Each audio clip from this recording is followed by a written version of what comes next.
22대 총선에 출마하고 싶습니까? 그렇다면 당신의 이야기를 들려주십시오. 오마이TV가 22대 총선을 맞이해서 마련한 특별 기획 프로그램이죠. 대국민 출마선언 프로젝트 나누구. 저는 나누구 진행을 맡은 오연호입니다. 자, 오늘의 손님은 더불어민주당의 박인영 님을 모셨습니다.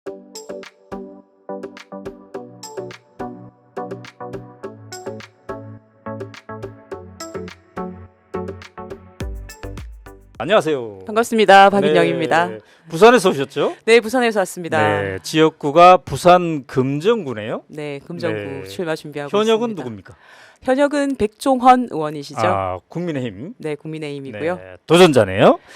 자, 우리 나누고 프로그램 좀 보고 오셨나요? 그럼 열심히 모니터하고 왔죠. 어떻든가요?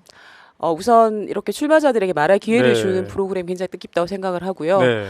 굉장히 이제 한 번은 넘어야 될 관문이라고 생각합니다. 네. 그래서 부산에서 달려오셨군요. 그렇습니다. 네. KTX 탔습니까? 뭐 탔습니까? 비행기 타고 왔습니다. 비행기 타고 왔습니까? 네. 아유, 우리가 비행기 값을 드려야 되겠는데 잘 만들어야 되겠네 이거. 네, 그죠? 비행기 값 이상을 뽑아가도록 하겠습니다. 자, 그러면 5분간의 첫 인터뷰 시작해 보도록 하겠습니다. 자, 부산의 금정구. 금정구는 부산 중에서도 또 어떤 곳인가요? 금정구는 부산의 관문이라고 볼 수 아. 있고요. 그리고 그 대학이 4개가 있고 네. 뭐 범어사, 부산대 이렇게 있는 굉장히 살기 좋은 동네. 그래요. 네, 그렇습니다. 부산이 지금 18개 선구가 있죠? 네, 그렇습니다. 네. 그 중에 하나가 이제 금정구. 네. 네. 자, 부산 우리가 잘 몰라요. 이제 안 가본 사람 잘 모르는데 네. 지금 부산 전체적인 판세 분위기, 윤석열 정권에 대한 분위기는 어떻습니까? 저는 네. 그 기름이 이렇게 기화되면서 유증이 꽉 찬 분위기라고 생각이 듭니다. 네. 이게 음. 불을 당기면 네. 확 폭발할 수 있는데 네. 창문을 열어버리면 네. 이게 김이 빠져버리는 이게 그 기로에 서 있다. 그래요. 시민들이 윤석열 정권에 대한 굉장히 음. 화가 나고 네. 심판하고 싶은 건 꽉 차 네, 있지만 네, 네. 이것을 과연 이제 저희 민주당이 불을 붙일 거냐, 네. 환기를 시켜버릴 그래요. 거냐 기로다라고 네. 생각합니다. 자, 이 박인영님하고 네. 이 금정구의 인연은 어떻게 됩니까? 저는 저희 금정구가 1988년도에 처음 네. 개청을 했거든요. 어. 근데 제가 1983년도에 금정구 이사 갔으니까 제 1호 금정구 민인 셈이죠. 그래요? 제가 거기서 금정구청 개청을 지켜봤습니다. 그렇군요. 근데 보니까 정치 이력이 꽤 깁니다. 구의원부터 출마했다고요? 네, 출발? 제가 네. 보시기에 되게 젊어 보여서 네, 그래요. 그렇죠. 그래서 네. 제가 경력이 짧다고 생각하실 수 있는데요. 네. 제가 29살에 부산 최연소로 구의원으로 당선되고 내리 3선을 하면서 12년 구의원 그리고 어허. 시의원을 한번 네. 하면서 네. 선출직 경력만 16년이죠. 그래요? 네. 선출직만 16년. 전체로 하면 정치 경력? 전체로 하면 제가 이제 네. 26살에 네, 네. 열린우리당 창당을 할 때 네. 당에 들어가서 음. 당시 그때 복사 아르바이트하러 갔었는데 그 네. 당시에 젊은 여성 대변인을 기용하는 게 음. 전체적인 정치의 분위기였습니다. 그래서 열린우리당 부산시당에서도 막 찾다가 네. 네 무슨 과 나왔지? 그래서 네. 정치외교학과 나왔는데 네가 하면 되겠네. 너네. 예, 그래서 제가 대변인으로 발탁이 되거든요. 알바에서 대변인으로. 그렇죠. 복사알바에서 대변인으로 바로 발탁되는. 그래서 네. 그렇게 치면 경력 20년이라고 볼 수 있습니다. 그렇구나. 네. 야, 이 방송 지켜보고 있는 청년들이 네. 한번 도전해 볼 만하네. 부산에서는 그래서 저 이후에 네. 이렇게 박인영 따라가자라고 하는 게 흐름이 있습니다, 분명히. 박인영 따라벽이. 네. 그렇죠. 이게 첫 번째 문을 여는 사람은 어렵지만 뒤에 따라오는 사람들은 그래도 길이 아하. 있으면 조금 낫지 않을까. 자, 그렇게 이제 알바생으로 시작했는데, 네. 이거 해보니 내가 정치에 좀 맞네 이렇게 느낀 순간은? 다른 사람들을 위해서 뭔가를 하면 기뻐요. 네. 그래서 네. 그 재미를 느끼고 나니까 이 일을 계속 해야겠다는 생각이 들긴 하더라고요. 기쁘다. 기쁩니다. 네. 어쨌든 뭐 자기가 좋아하는 일이 되는군요. 그렇죠. 이게 세상을 조금 바꾸면 네. 오늘보다 내일이 좀 낫게 그리고 내가 했던 일 덕분에 누군가가 어려운 사람이 좀 나아진다면 그래요. 기쁘더라고요. 막 구의원 16년 네. 막 잘 나간 것 같았는데, 네. 근데 고비가 있었다면? 예, 저희가 2018년도에 부산에서 네. 처음으로 민주당이 네. 부산시장도 당선이 되고 부산시의회도 네. 다수석을 차지하면서 부산을 한번 경영할 수 있는 기회를 처음 맞았거든요. 네. 그런데 그 기회를 이제 그 시장님의 아, 예, 안타까운 일로 그 기회를 놓쳤던 오거돈 시장 때. 네, 음. 시민들에게 실망을 안겨드렸다는 생각 때문에 네. 굉장히 괴로웠습니다. 자, 괴로울 때, 위기에 처할 때 본인은 무엇을 기준으로 어떤 힘을 바탕으로 해서 극복합니까? 저는 세상은 혼자 살 수 없는 것 같아요. 그래서 네. 결국 사람들 속에서 답을 찾는 게 음. 정답이라고 생각하거든요. 네. 정치도 혼자 할 수 없는 거고요. 네. 사람은 혼자 살 수 없기 때문에 네. 세력을 만들고 음. 나와 뜻을 함께하는 사람들을 확인하고 그분들과 함께 헤쳐나가는 거죠. 자, 이제 사전 선거 운동 막 하고 있을 텐데 네. 이게 명함 드리고 인사하고 그러면 반응이 어떻습니까? 요즘? 예전에는 사실 부산에서 민주당 명함 들고 나가면 안 받는다가 많았습니다. 네. 솔직히 제가 처음 출마했을 때만 해도 거리에서 뺨을 때리는 분도 있었어요. 오. 민주당이란 이유만으로도 오. 할아버지들 중에서. 네. 근데 지금은 네. 드렸다가 안 받아요 하다가 제가 다른 분에게 민주당입니다 이러면 민주당? 그럼 한 장 줘보소 라고 하는 분들이 늘었습니다. 네. 예전에는 민주당 지지자들이 자신의 표현 안 했거든요. 네. 근데 표현이 굉장히 많이 그래요. 늘었다. 자, 이제 슬로건, 중심 슬로건 서서히 정해가고 있나요? 네, 정해가고 있습니다. 어떻게 정했습니까? 위기를 기회로 금정은 박인영. 아, 금정은 박인영. 네. 위기를 기회로. 네. 네. 자, 이제 5분간의 사전 인터뷰 네. 이렇게 이제 하고 지금부터는 10분 동안 네. 혼자서 완전히 통째로 나는 누구인가 설명을 하는 시간을 갖도록 하겠습니다. 감사합니다. 화이팅. 네. 파이팅. 좀 긴장됩니까? 아니요, 즐거울 것 같아요. 네. 자, 즐기면서 하십시오. 그러겠습니다.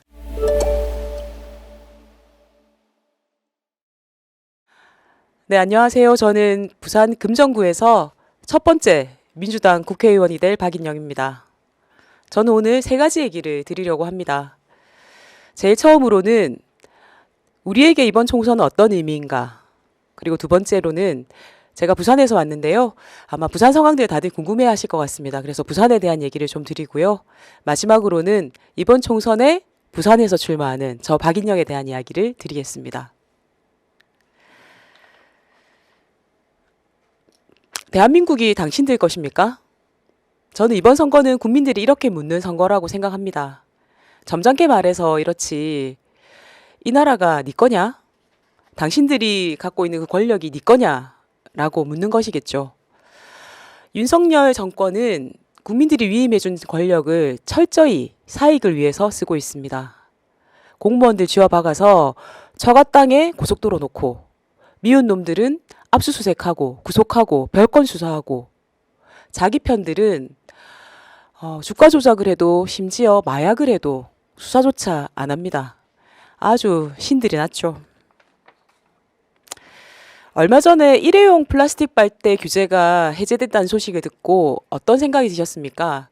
다들 처음 딱 드는 생각이 일회용 플라스틱 빨대 하는 업체 누가 좋은 건가? 그런 생각 아니셨습니까? 환경을 위해서 지구를 위해서 수년간 준비했던 이 규제가 한순간에 풀리는 것이 누군가의 주머니를 풀리는 일이라고 생각하는 게 자연스러운 세상이 되고 있습니다. 제가 16년간 지역에서 의원으로 일했는데요. 그 지켜본 결과로 자기의 사적인 이익을 위해서 예산을 따거나 법률을 만들거나 규제를 풀려고 하는 사람들은 아주 부지런하고 집요합니다. 그리고 우리 공직사회는 가장 윗선이 무엇에 가장 관심이 있는지 귀신같이 알아냅니다. 저는 수많은 정부 부처 또는 지방자치단체에서 이렇게 권력을 사적으로 쓰려고 하는 수많은 시도들이 일어나고 있지 않을까 짐작하면서 우려합니다. 더 큰 문제는 권력을 가지고도 자기 이익을 채우지 못하면 바보가 되는 그런 세상이 오지 않을까 하는 걱정입니다. 검찰에 일하면서 미운 놈 조지지 못하면 바보고 개발 정보를 가진 공무원들이 거기 직당 하나 못 사면 바보고 이런 세상이 오게 되지 않을까 굉장히 걱정이 됩니다. 그래서 국민들은 묻는 것입니다. 대한민국이 당신들 것입니까? 니들 권력이 니 거냐? 라고 말입니다. 하지만 윤석열 정권이 잘 모르는 게 하나 있는 것 같습니다. 어떤 권력도 온전히 자기 것은 아니고 영원하지 않다는 사실입니다. 저도 얼마 전에 서울의 봄 영화를 봤는데요. 네, 전두환이 몇 년은 권력을 가지고 휘둘렀는지 모르겠습니다. 하지만 군부 독재가 끝난 후에 다시는 군인들이 정치에 얼씬도 할 수 없는 그런 시대가 온 것처럼 윤석열 정권이 심판되고 나면 검찰들이 다시는 대한민국을 좌지우지할 수 없는 그런 시대가 올 것입니다. 지금은 윤석열 정부가 무소불위의 권력을 휘두르는 것처럼 보이지만 자세히 살펴보면 사실은 검찰 권력, 그것도 한 줌의 검찰 권력으로 방송도, 언론도, 문화도, 경제도 휘두르고 있는 건 아닙니까? 검찰들이 언제까지 그렇게 할 수 있을까요? 저는 이 시대는 반드시 끝난다고 생각합니다. 이번 총선을 통해서 윤석열 대통령을 심판하는 것은 단순히 대통령 한 명을 심판하는 것이 아니라 이렇게 권력을 자기 이익을 위해서 사적으로 쓰는 모든 세력과 대한민국을 결별하는 그런 선거가 될 것이라고 생각합니다. 그럼 다음 부산 얘기를 잠깐 드리겠습니다. 네, 이 사진은 2006년 지방선거 때입니다. 삼보일배를 하는 사진인데요. 2006년 지방선거는 노무현 대통령이 집권한 지 4년 차, 노무현 대통령을 놀리는 것이 국민 스포츠가 됐던 시기입니다. 그리고 당시 박근혜 새누리당 대표가 얼굴에 칼을 맞는 테러를 당한 직후라서 부산에서는 우리 당 후보들이 명함 들고 거리에 나가지 못할 정도로 분위기가 살벌했습니다. 그래서 저와 몇몇 후보들이 부산을 이렇게 종으로, 횡으로 가르는 삼보일배를 한 번만 살려주십시오. 이런 피켓을 들고 진행했는데요. 결과는 소용이 없었습니다. 2006년 지방선거에서 민주당, 아니죠, 열린우리당은 시장, 구청장, 시의원은 물론이고 2인 선거구, 3인 선거구에서 구의원들도 대거 낙선하는 그런 대패를 하게 됩니다. 부산에서 민주당 출신 국회의원이 당선된 거는 불과 몇 년 전입니다. 2016년인데요. 그마저도 그 다음 선거인 2020년 선거에서는 3명으로 절반으로 줄었죠. 부산시장과 부산시의회는 더욱 심각합니다. 거의 30년 동안 부산시의원은 지역구 당선자가 한 명도 없었어요. 저희가 2018년도에 딱 한 번 이겨봤는데요. 또 그마저도 2020년 선거에는 전멸했습니다. 네, 여기까지 말씀드리니까 부산에서 그래도 출마해 볼 거라고 이렇게 서울에 와서 제 소개를 하고 있는 제가 되게 불쌍해 보일 것 같은데요. 불쌍한 걸로 끝낼 거면 이 얘기를 시작하지도 않았습니다. 부산은 험지가 아닙니다. 다음 볼까요? 1997년 김대중 대통령은 32만 표를 받으셨고요. 2017년 문재인 대통령은 88만 표를 받았습니다. 32만 표가 88만 표가 되기까지 20년의 세월이 걸렸습니다. 하루아침에 된 것은 아닙니다.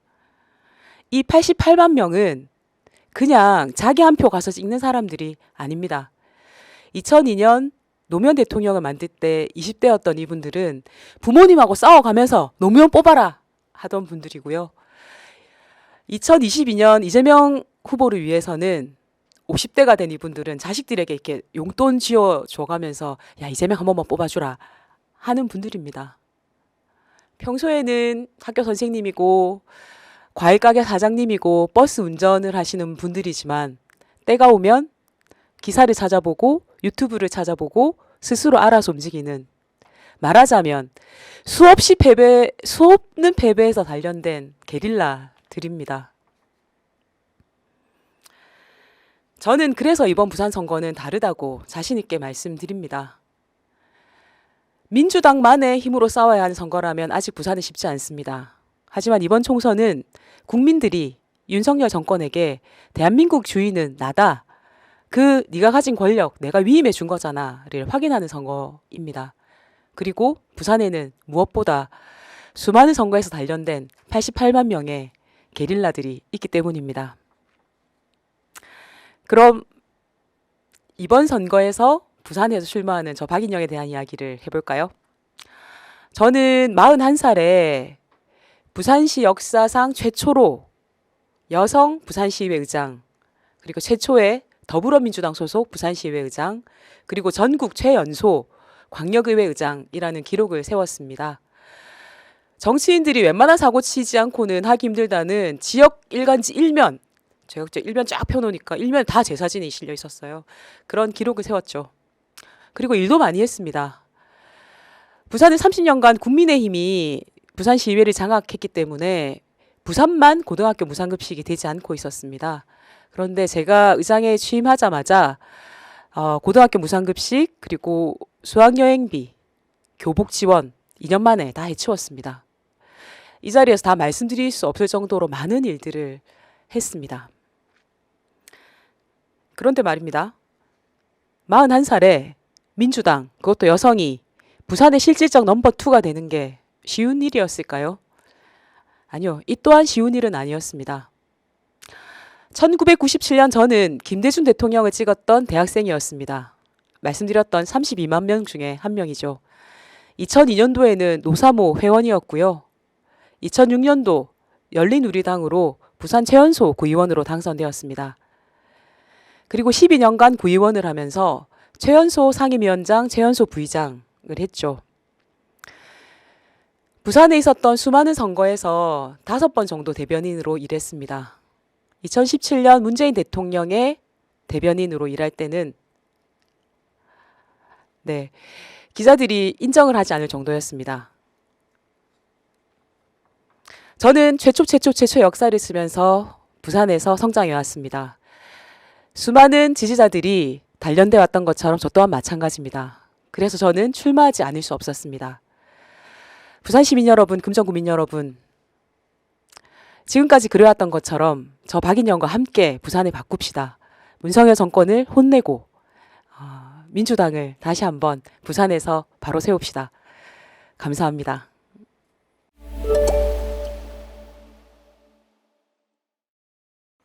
네, 10분 동안 잘 들었습니다. 감사합니다. 잘하셨습니다. 잘했나요? 자, 부산은 더 이상 험지가 아니다 이렇게 말씀하셨는데 네. 이제 부산 지역구 전체가 18석이지 않습니까? 네, 그렇습니다. 희망하는 의석수는요? 저는 이번 네. 선거는 지난 2018년 지방선거 때처럼 네. 이렇게 넘어가면 와르르 넘어가고 이쪽으로 넘어가면 와르르 넘어가는 선거일 거라고 생각을 합니다. 네. 그래서 15석 어, 예상합니다. 18석 중에 15석? 네, 희망합니다. 오, 희망. 네. 아무리 희망이지만 제 눈이 막 지금 커지고 있지 않습니까? 저희가 지난 2018년에 구청장 13분 당선됐거든요. 어, 네, 그런 선거라고 생각합니다. 그럴 수도 있다. 네, 그럴 수 있습니다. 확 넘어갈 수도 있다. 그렇죠. 시민들의 이제 음. 마지막 선택에 따라서 야, 가능하다고 그러면 생각합니다. 최소한의 목표가 있다면 현실적인 목표. 현실적인 목표는 저희가 2016년도에 처음 국회의원을 만들었던 6석. 그때 어, 5석이었는데 보궐선거가 한 번 있어서 6석이었거든요. 지금 민주당 의석은 몇 석이에요? 3석입니다. 아, 3석이다 지금은. 아, 그렇구나. 자, 근데 아까 들어보니까 민주당이 대통령 선거 때 부산에서 32만이었는데 네. 문재인 2012년에는 88만. 네, 88만. 거의 40%를 돋보였어요. 그렇죠. 그러니까 이게 충분히 가능성 있는 바닥이다 볼 수 있습니까? 이게 네. 그냥 88만이 된 것이 아니라 그 88만들이 네. 끊임없는 패배 속에서 단련돼 온 거거든요. 아. 이분들은 보통 네. 분들은 아니에요. 음. 이분들 눈치 싹 봐가지고 네. 분위기 될 만할 때 음. 이재명은 어떨까 이렇게 말씀하실 정도로 네. 스스로 움직이시는 분들이거든요. 저는 그래요. 이분들이 준비만 된다면 가능하다 생각합니다. 그리고 아까 그저 발표 보니까 문재인이 얻은 표랑 이재명이 얻은 표랑 거의 또 비슷하다. 그렇게 큰 네. 차이가 없고. 맞습니다. 네. 네. 자, 그러면 이게 부산에 지금 선거를 치를 때 음. 민주당의 가치 플러스 뭐가 돼야지 이게 제대로 좀 부산이 확 넘어갈 것 같습니까? 민주당 쪽으로? 저는 이번 선거야말로 음. 부산 민주당이 치른 선거가 아니라 네. 부산 시민들과 함께 치른 선거야 아. 한다라고 생각을 합니다. 그러기 위해서는 뭐가 필요해요? 그러기 위해서는 네. 첫 번째는 네. 이제 민주당이 음. 그 대답을 해야 되는 거라고 생각해요.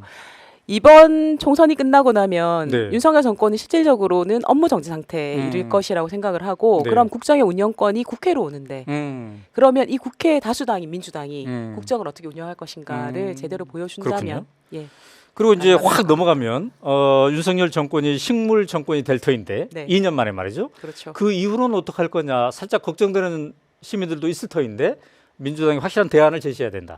그렇죠. 지금도 민주당이 사실은 180석에 가까운 석을 가지고 있지만 국민들이 만족할 만한 성과는 네. 못 내고 있다고 본다면 이 질문에 답을 할 수 있어야 한다고 그래요. 생각합니다. 41세 부산시 의장이 되었어요. 네. 최연소 네. 여성으로서 또 부산시 의장으로서 해봤더니 내가 이 점이 성장된 것 같다라는 게 있다면요? 부산을 전체적으로 봤다는 게 가장 큰 성장이었던 것 같습니다. 네. 얼마 전에 2030 월드 엑스포 유치 실패하고 나서 네. 윤석열 대통령이 부산 민심을 달랠 거라고 네. 부산을 국제적인 금융 도시로 키우겠다 이렇게 말씀하셨거든요. 네네네. 그 부산을 국제적 금융 도시로 키우겠다는 얘기가 제일 처음 어디서 나온지 혹시 2002년도 노무현 대통령 부산 네. 공약에서 네. 나왔습니다. 사실 제가 이거 갖고 왔는데요. 네네. 제가 이거 보고 깜짝 놀랐어요. 가덕 신공항 그리고 북항 재개발 네. 그리고 부산을 국제적인 금융 도시로 만들겠다. 이게 지금 부산의 미래를 여는 3대 축이거든요. 네네네. 근데 이거 다 2002년도에 노무현 대통령 부산 공약에 있는 내용이에요. 네. 제가 이걸 보고 네. 부산을 10년을 내다보고 그림을 그려야겠다. 네. 이런 마인드를 가진 게 가장 큰 성과죠. 자, 이번에 윤석열 정권의 이 엑스포 유치 실패 이거 네. 보면서 어떤 생각이 있습니까? 제가 아까 권력을 사적으로 이용하는 것에 대한 비판을 좀 했는데요. 네네네. 엑스포 유치도 마찬가지인 것 같습니다. 엑스포 유치를 네. 총선이 유리하지 않을까? 나의 지지율이 유리하지 않을까? 네. 라고 이용했던 네. 마음이 그 삿된 마음이 대업을 그르치지 않았을까 네. 하는 걱정을 합니다. 자, 20대 총선에서 이제 300명의 새로운 국회의원을 뽑습니다. 네. 왜 박인영이 그 중에 한 명 정도 되면 좋은가요? 저는 부산시 넘버 2라고 할 정도로 권력을 가져봤고요. 그 권력으로 무슨 일을 할 수 있는지, 얼마나 많은 일을 할 수 있는지를 체험해봤습니다. 그리고 한순간 그 권력을 잃으면서 그 권력이 내게 아니구나라는 것도 깨달았습니다. 1호 법안으로 만약에 생각할 수 있는 거는요? 저는 사실은 네. 서울에 사는 게 스펙이다라는 말 들어보셨나요? 부산 지방의 청년들은 네. 서울에 네. 오면 집을 구하는 것부터 해서 굉장히 어렵거든요. 네. 그래서 하지만 지역에는 일자리가 없기 때문에 네. 지방 청년들이 서울에 올 수밖에 없습니다. 저는 이 청년들이 서울에 안 가도 네. 부산에서 취업할 수 있는 그런 부산을 만드는 게 제 꿈입니다. 그래서 메가시티를 복원하는 것이 네. 저의 1호 꿈입니다. 5분이 끝났습니다. 그렇군요. 예. 이렇게 20분 했는데 네. 아까 저 비행기 타고 오셨다고 그래가지고 비행기 값으로 비행기값 주시나요? 열회 질문 하나 드리겠습니다. 부산 메가시티 얘기했는데 네. 윤석열 정권이 지금 김포 서울 편입을 추진하고 있지 않습니까? 그렇죠. 이 뉴스 보면서 뭔 생각이 들었습니까? 이게 참 부산 메가시티가 가장 의미 있는 이유가 뭐냐면 음. 이전에 우리가 균형 발전, 네. 지방 분권 정책들은 전부 다 중앙을 향해서 우리가 뭘 주세요.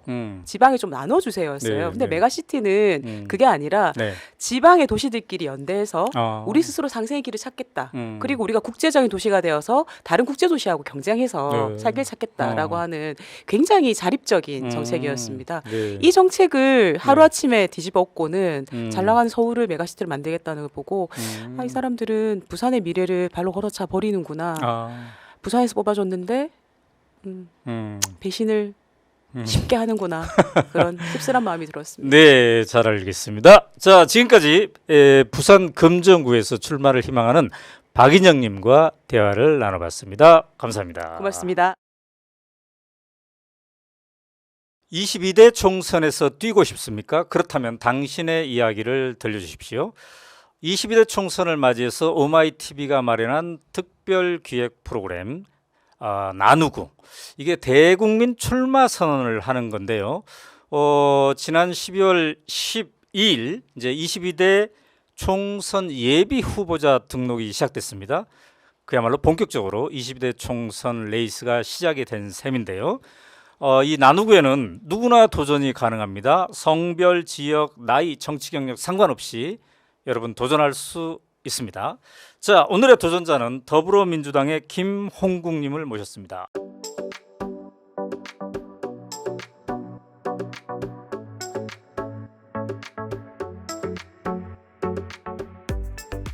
안녕하세요. 네, 안녕하십니까. 네, 지역구가 서대문 갑이네요. 네, 서대문 갑입니다.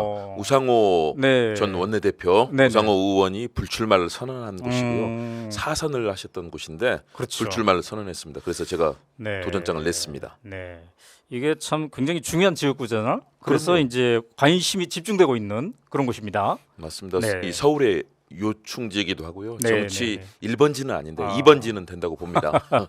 자, 오늘 이 자리에 오기 전에 나누고 한번 보셨습니까? 예, 봤습니다. 네, 컨셉이 어떤 것 같습니까? 아유, 너무 좋습니다. 아, 왜냐하면 네. 국민들께서 저 후보자가 또는 정치를 하겠다는 사람이 정말 능력이 있는가. 네. 대한민국이 지금 전혀 검증되지 않은 지도자로 인해서 고통받지 않습니까? 네. 제대로 검증되고 능력과 경륜 그리고 네. 정치 철학과 시대 정신이 있는 음. 그런 정치인이 발굴돼야 되는데 네. 제가 좋아하는 또 오마이 TV에서 야, 해서 그래요. 너무나 감사합니다.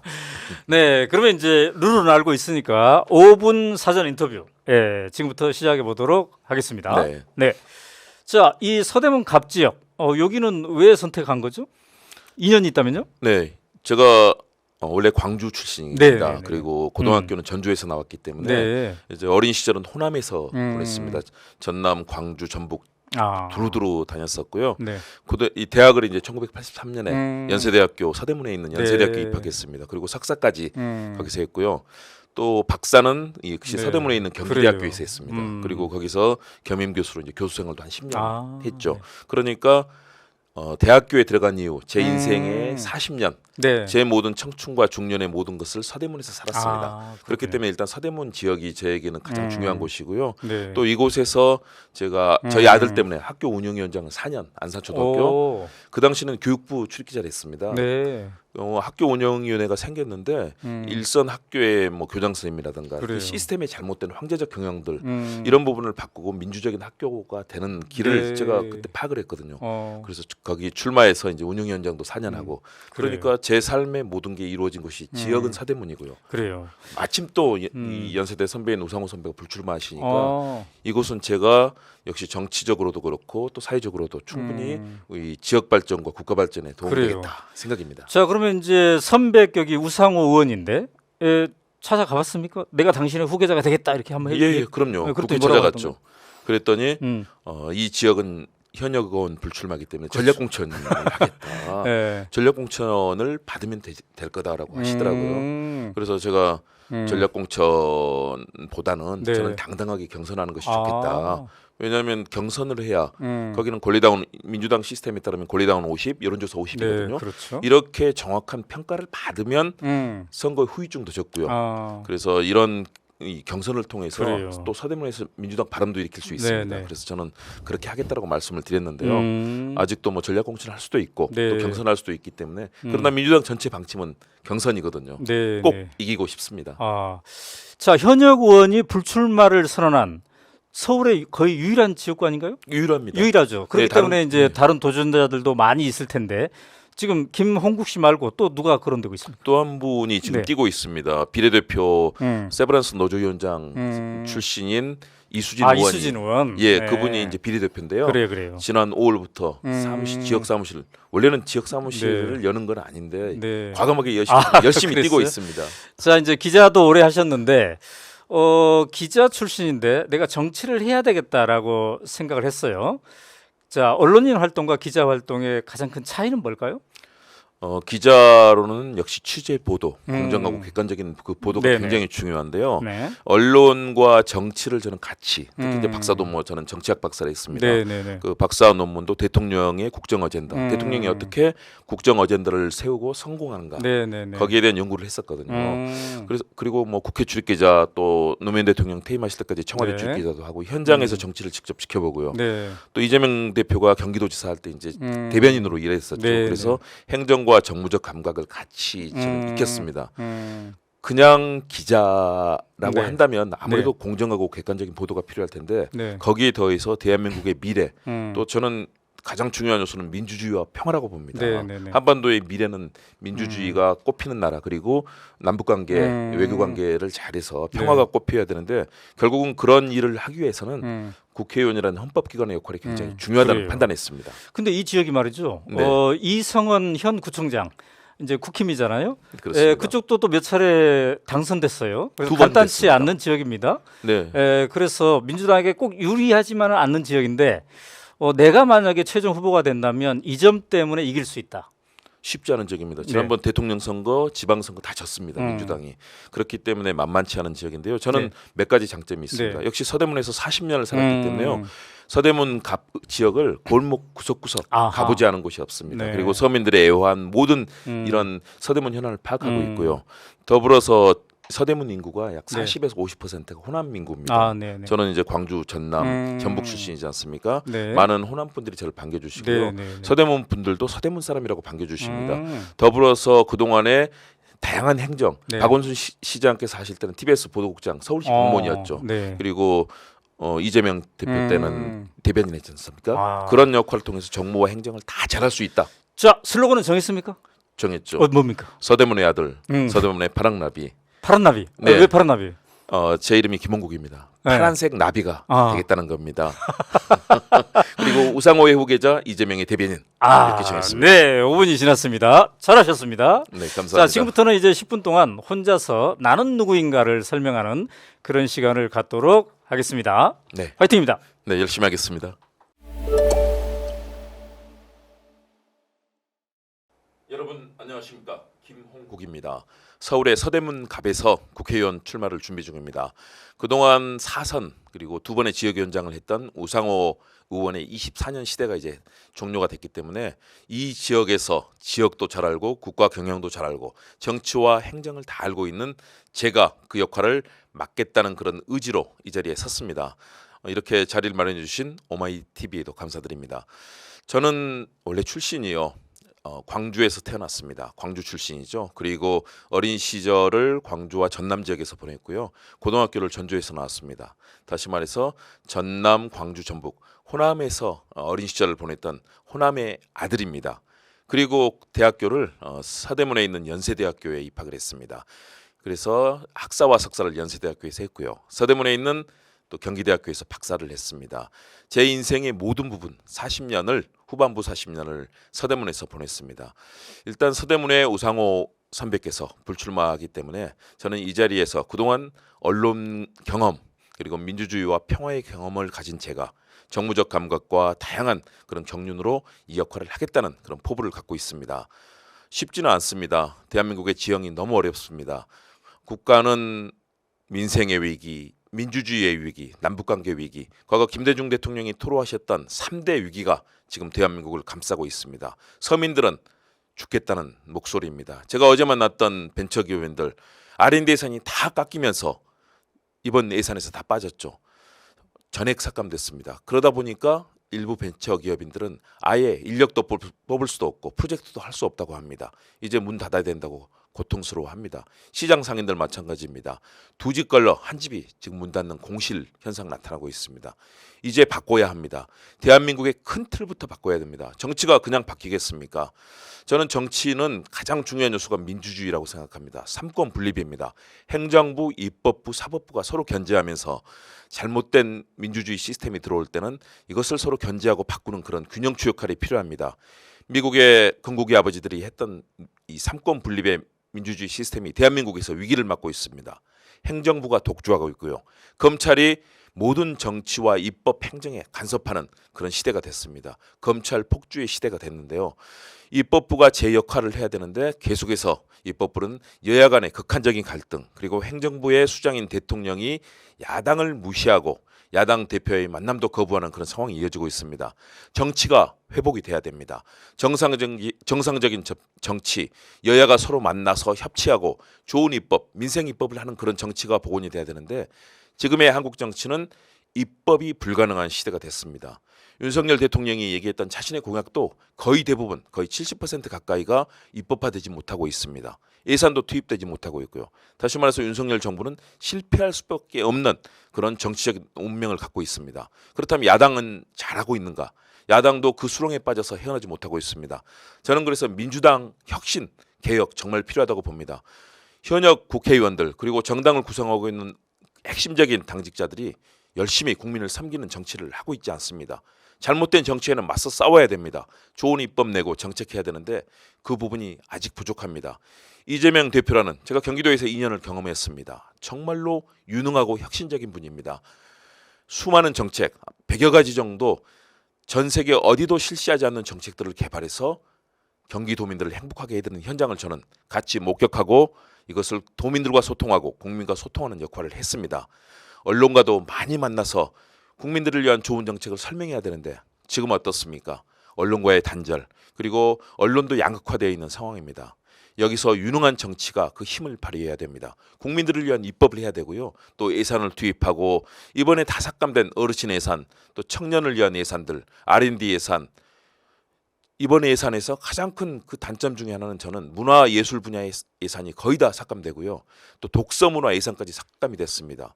국가의 미래가 어디에 있습니까? 책 읽는 국민, 또 개발하고 함께 나누는 국민이 필요한데 그런 예산이 삭감되면 누가 책을 읽겠습니까? 더구나 스마트폰, 유튜브 때문에 책을 안 읽는 그런 사회가 됐는데 국가가 먼저 그 예산을 삭감하고 있습니다. 그리고 우리의 미래를 담보해야 될 R&D 예산 다 삭감되고 있습니다. 우리의 미래를 만들 수 있을까요? 참으로 암담합니다. 거기에 더해서 남북관계는 완전 단절입니다. 북한과는 냉전적 신냉전이라고 부르죠. 대결적인 그런 상황만 계속 이어지고 언제 전쟁이 생길지 모르는 일촉즉발의 위기도 있습니다. 외교관계는 어떻습니까? 미국과 일본만 졸졸졸 따라다니는 저는 그래서 쫄쫄쫄 외교를 하고 그렇게 부르기도 합니다. 이런 외교는 안 됩니다. 우리에게 경제적으로 큰 의존도가 높은 중국과의 관계, 러시아의 관계 정상적으로 회복해야 됩니다. 우리의 자주 외교는 균형적으로 작동해야 됩니다. 미국만 따라가는 외교, 경제적으로 미국과의 관계는 이미 많은 부분이 성취되어 있습니다. 더 이상 우리가 이익을 내기 어렵습니다. 일본과의 관계는 어떻습니까? 우리에게 수많은 식민지 36년의 고통을 주었고 우리의 할머니들을 위안부로 끌어가서 성노예로 부렸던 그 일본 사과하지 않고 있습니다. 수많은 우리 민족에게 아픔을 주었던 수많은 국민들에게 고통을 주었고 강제징용 그 고통 생체 실험까지 했던 그런 일본이 반성하지 않고 우리를 압박합니다. 그런데 일본에 졸졸졸 따라가는 외교, 미국과 일본 위주의 외교는 바뀌어야 됩니다. 전 세계를 상대로 하는 다변화 외교 또 균형 외교가 펼쳐져야 되고요. 우리 경제의 동맥이 되고 있는 중국과의 관계도 회복돼야 됩니다. 지금 윤석열 정부에서 벌어지고 있는 이 답답한 상황들, 그렇다면 이 정치를 회복하는 것은 누가 할 수 있느냐? 저는 행정부의 관료들도 있지만요. 입법부의 국회의원들이 견제하고 감시하고 법을 통해서 이 길을 만들어야 된다고 생각합니다. 국회의원이 할 일입니다. 그런데 지금 국회의원들이 그런 입법이 아니라 소모적인 정쟁과 싸움만 하고 있습니다. 바꿔야 됩니다. 유능하고 지혜로운 정치인들이 저는 할 수 있다고 봅니다. 그런 측면에서 경제와 민생을 살리는 다양한 입법들도 펼쳐져야 됩니다. 그리고 문화예술 분야라든가 그런 국가적인 전체 흐름에서 저는 충분히 그런 정무적 경험 그리고 판단을 하는 경험을 가졌습니다. 언론과의 관계도 저는 적극적으로 부활시키겠습니다. 수많은 언론사, 경기도에는 2,400개 언론사가 있습니다. 저는 매일 그들과 만나고 식사도 하고 또 소통하고 정책을 알리는 역할을 했습니다. 앞으로 국회에 간다면요. 민주당과 또 국가에서 필요로 하는 정책을 언론과 소통하고 국민과 만나고 수많은 유튜브와 다양한 SNS를 통해서도 소통을 하겠습니다.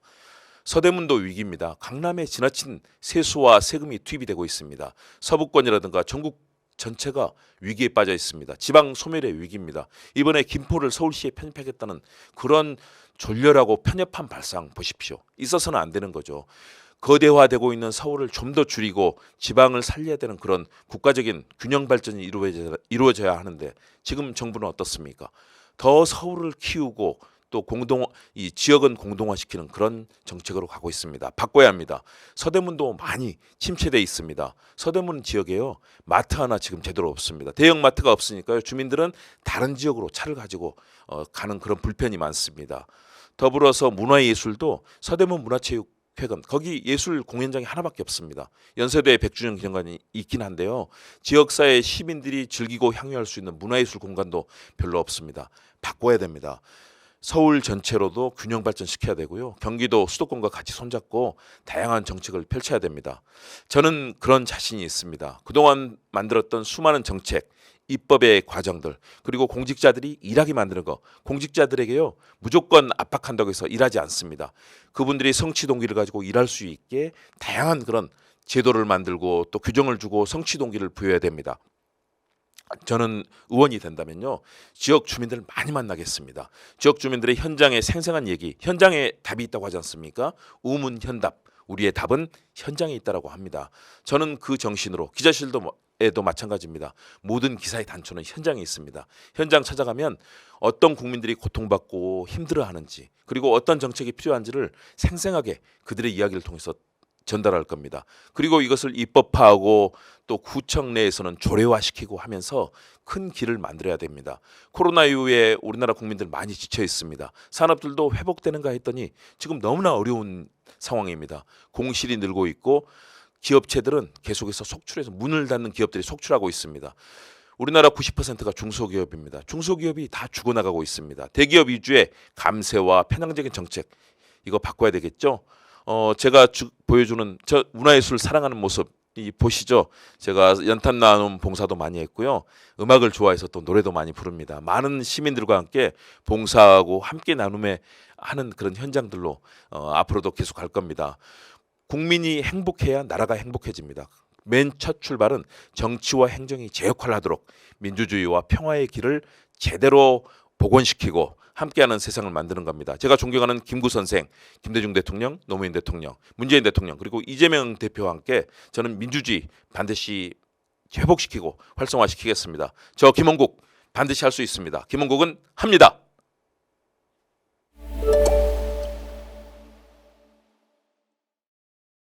네, 10분 동안 잘하셨습니다. 아, 잘했나요?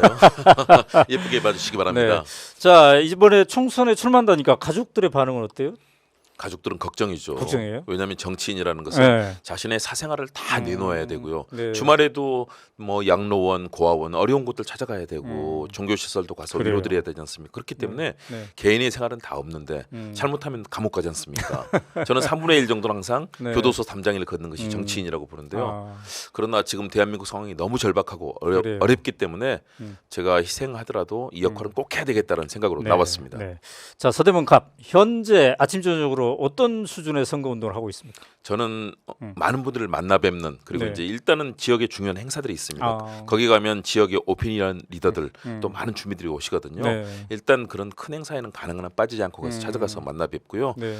지역에 있는 곳에 지금은 수교라고 그래서 명함을 인사드리고 명함을 한 장씩 드릴 수 있거든요. 네. 그래서 이제 그 이상 사실은 아. 어떤 활동이 쉽지는 근데 이제 않습니다. 언론인에서 이렇게 정치인 내길로 변신했는데 현장에서 내가 이게 체질에 맞네 이렇게 느낄 때도 있어요? 저는 체질이 맞죠. 아, 맞아요? 제가 기자 생활을 할 때도요. 네. 많은 분들과 만나고 좋아하고 네, 술자리, 아, 밥자리 그래요? 그래서 집에서는 사실상 포기하고 살았었는데요. 아, 이제 그 길을 가려고 하다 보니까 네. 잘 맞고요. 또 네. 제가 잘 웃고 네. 인상도 좀 좋은 편이라고 합니다. 제가 그래요? 호감 가는 형이라고 합니다. 그렇군요. 그래서 지역 주민들께서 저를 야, 이 사람 서대문 40년 네. 진짜 서대문 사람이구나. 그리고 인상도 좋고 특히 방송에 제가 네. 정치평론만 5,000회 이상 아마 우리나라에서 가장 많이 정치평론 그래요. 방송을 했을 겁니다. 네. 그래서 방송에서 나왔던 유명한 사람이 오니까 더 좋다라면서 네. 많이 반겨주십니다. 자, 이재명 경기지사하고도 이제 일을 했는데 거기서 무엇을 배웠습니까? 정말 유능한 정치, 유능한 행정이 무엇인지를 배웠습니다. 네. 왜냐하면 이재명 대표는 변호사를 했고요, 네. 시장을 2번 하지 않았습니까? 네. 그리고 도지사를 하면서 행정과 입법화 네. 그리고 거기에서 이루어지는 다양한 정책들은 거의 거의 도사라고 할 정도로 다 꿰고 있습니다. 어. 거기다 더 열심히 합니다. 그렇기 때문에요. 일반 행정을 하는 분들은 네. 법률 검토를 시키면 그게 일주일 후에 옵니다. 그러면 어. 그때까지 기다려야 되거든요. 네네. 그런데 이재명 대표가 하는 방식은요. 네. 본인이 판단하고 빠르게 정책을 결정해서 치고 나가는 스타일입니다. 그래요. 그래서 서민들, 노동자도 그리고 대기업까지도 배려하는 그런 정책을 하거든요. 다시 말해서 국민 통합의 정치를 저는 배웠는데요. 네. 빠르고 유능하면서도 국민의 편에서 어떻게 성과를 내는가 그걸 배웠고 또 소통도 너무 잘합니다. 본인 네. 스스로가 다 수많은 분들과 직접 SNS 소통하시거든요. 네. 저도 그런 소통하는 방식들, 함께하는 방식들을 많이 배웠습니다. 네. 성과를 꼭 보여드리고 싶습니다. 네. 자, 이재명 대표 말고 전현직 대통령이나 주요 정치인 중에서 이 사람 좀 따라 배워야 되겠다 이렇게 생각하는 사람이 있다면요? 대표적인 분이 김대중 대통령이죠. 어. 정말로 세계 속에 민주주의와 네. 평화의 가치를 심었고요. 네. 남북관계 정말 획기적으로 개선시켰고 전 세계의 존경을 받았고요. 네. 실제 해놓은 여러 가지 입법들, 뭐 여성부를 만들고 인권과 관련된 기관도 만들고 네, 네. 다 하지 않았습니까? 아.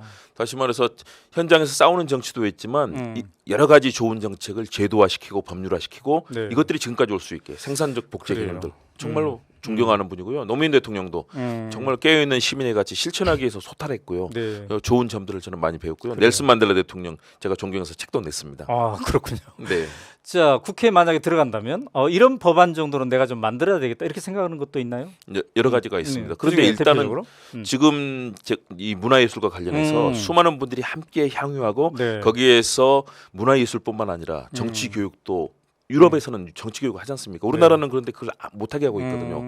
이런 관련된 기관들을 만드는 좀 법을 하고 있고요. 네. 일단 당면에서는요. 네. 헬로윈 참사 때 고통 이 159명의 희생자들 관련해서 아직 입법이 안 되고 있습니다. 네. 저는 그것 그리고 노랑 봉투법 노동자들의 죽음을 방치해서는 안 되는 거죠. 그래요. 이런 법들을 통과시키는데 아주 전면에 있어서 열심히 하려고 합니다. 자, 지역구 차원에서 서대문 갑 차원에서의 핵심 공약으로 생각하고 있는 건요?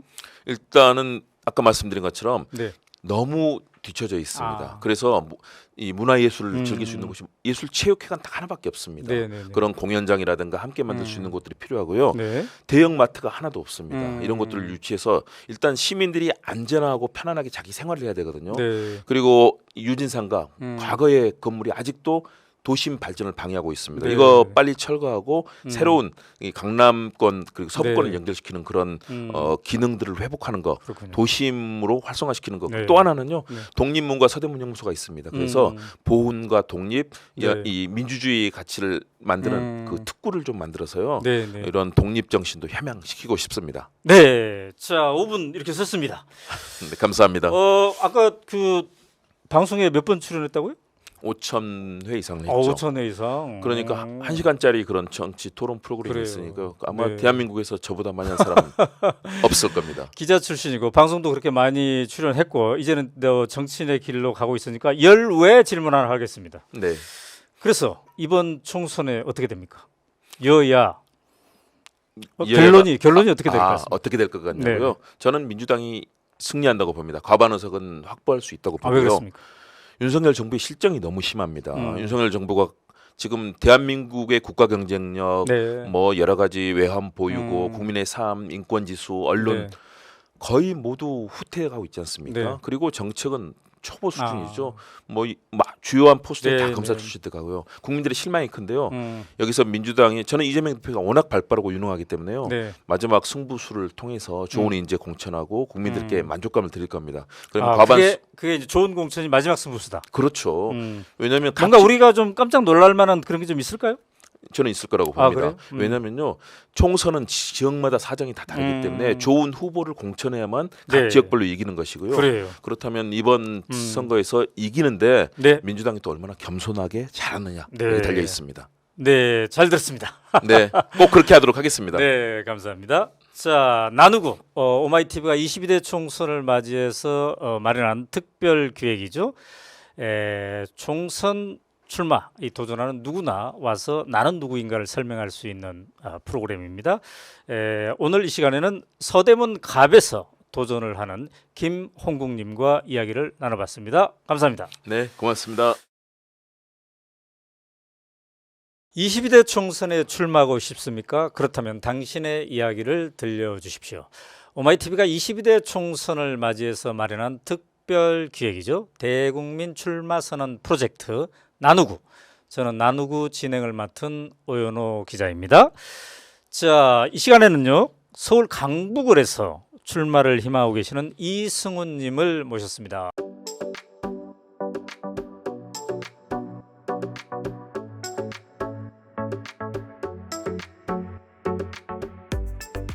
안녕하세요. 안녕하세요. 반갑습니다. 반갑습니다. 나누고 좀 보셨나요? 여러 번 봤습니다. 그럼 준비가 다 돼 있겠네요. 여러 번 봐서 그런지 네. 긴장이 더 되네요. 자, 그러면 5분 사전 인터뷰 네. 시작하도록 하겠습니다. 네. 자, 지금 지역이 강북 을입니다. 네, 그렇습니다. 이 지역과의 인연은요? 제가 네. 그 사법고시를 준비할 때 강북구에 저희 네. 고모님이 살았어요.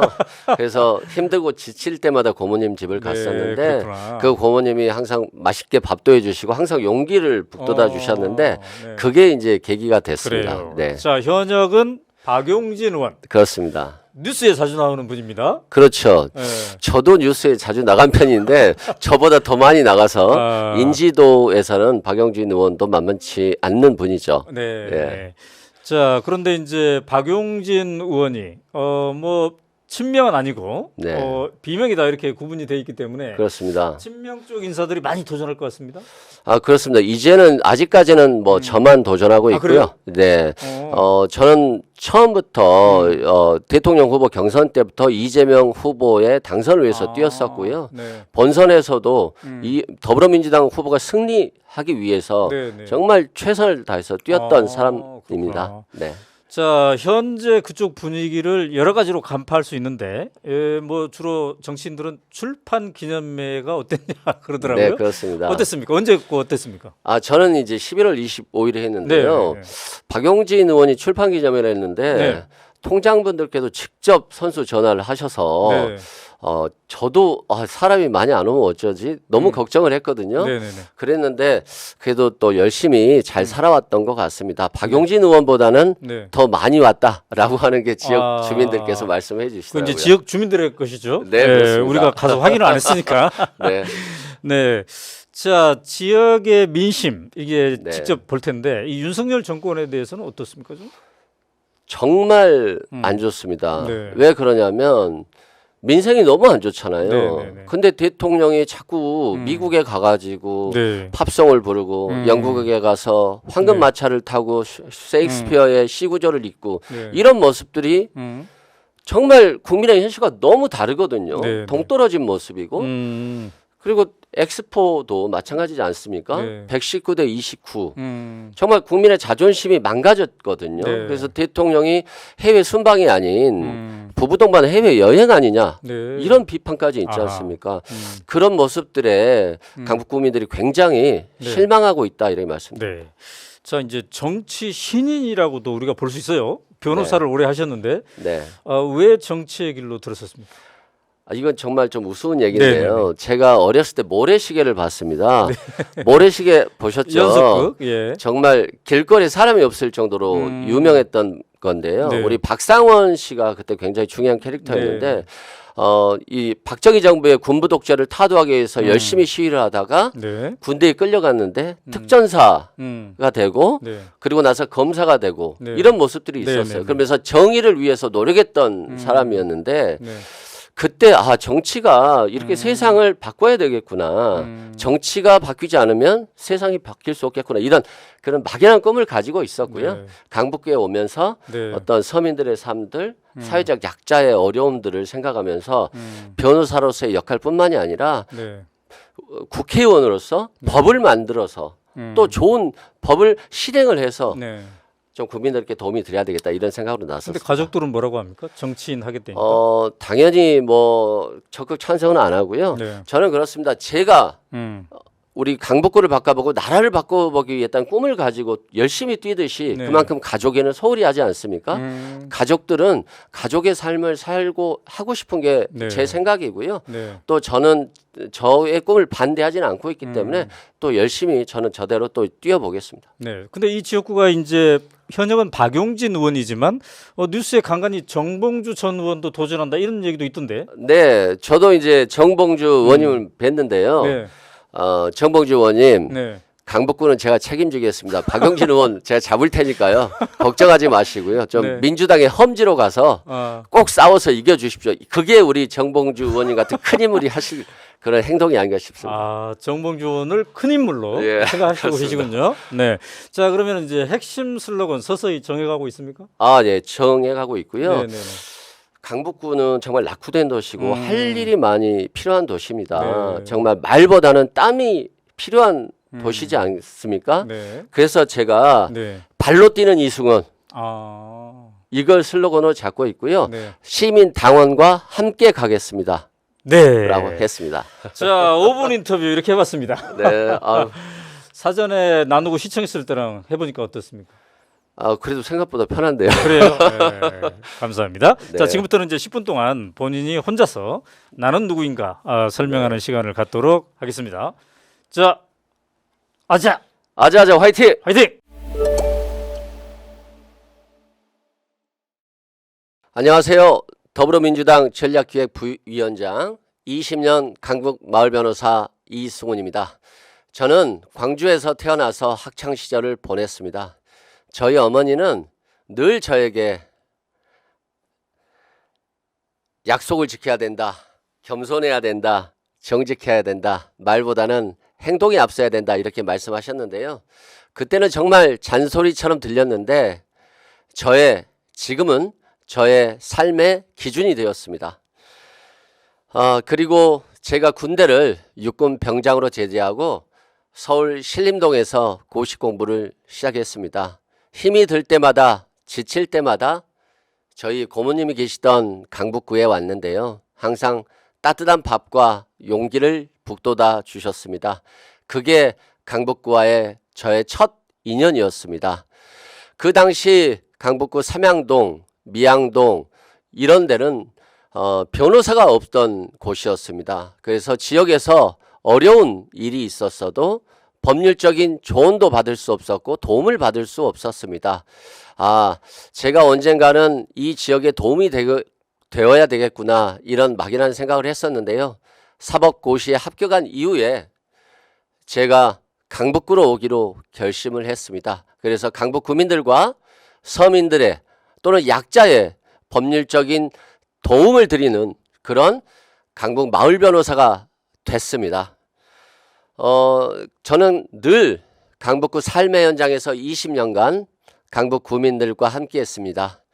13년 전 60, 70대 어르신들이 도시락과 만원 한 장 들고 산악회를 가셨는데요. 그 산에서 함께 가방을 들어드리고 함께 노란 된장에 고추를 찍어 먹으면서 많은 대화를 나눴습니다. 그리고 말씀을 듣고 고민을 해결해 드렸습니다. 그러면서 이렇게 어르신들과 함께하는 그런 산행이 그 봉사를 넘어서 행복이구나 하는 생각을 가지게 되었고 13년 동안 함께 하고 있습니다. 저 이승우는 정말 강북구에서 많은 일을 했습니다. 국수 나눔 봉사, 무료 법률 상담, 강북구 피해 아동들의 보호하는 기관에서도, 강북구 피해 여성들의 보호하는 기관에서도, 그리고 노숙자 쉼터에서도 운영위원장 이사로서 법률적인 지원을 해드렸고요. 법률을 넘어서 마음을 함께 하려고 노력했습니다. 그리고 강북 도봉 호남향후의 사무국장을 5년 맡았고요. 삼양초등학교 운영위원으로 활동하기도 했습니다. 특히 학교폭력 굉장히 중요한 문제인데요. 학교폭력 대책위원회에서도 열심히 활동했습니다. 성당인 봉사단체 빈첸시호에서 활동했는데요. 우리 이시영 박사님 일제에 항거한 독립유공자이십니다. 그 유공자의 자손, 손자가 불법 체류자가 되어 건강보험 혜택도 받지 못하고 기초생활수급자 혜택도 받지 못해서 너무나도 아픈 삶을 살고 있다는 말씀을 들었습니다. 저는 그 말을 듣고서 법무부에 협조를 요청하고 법무부의 국적회복 신청을 위한 절차들을 밟아 나갔습니다. 그분은 다행히 국적을 회복하셨고 정말로 저에게 감사하다는 말씀을 해주셨습니다.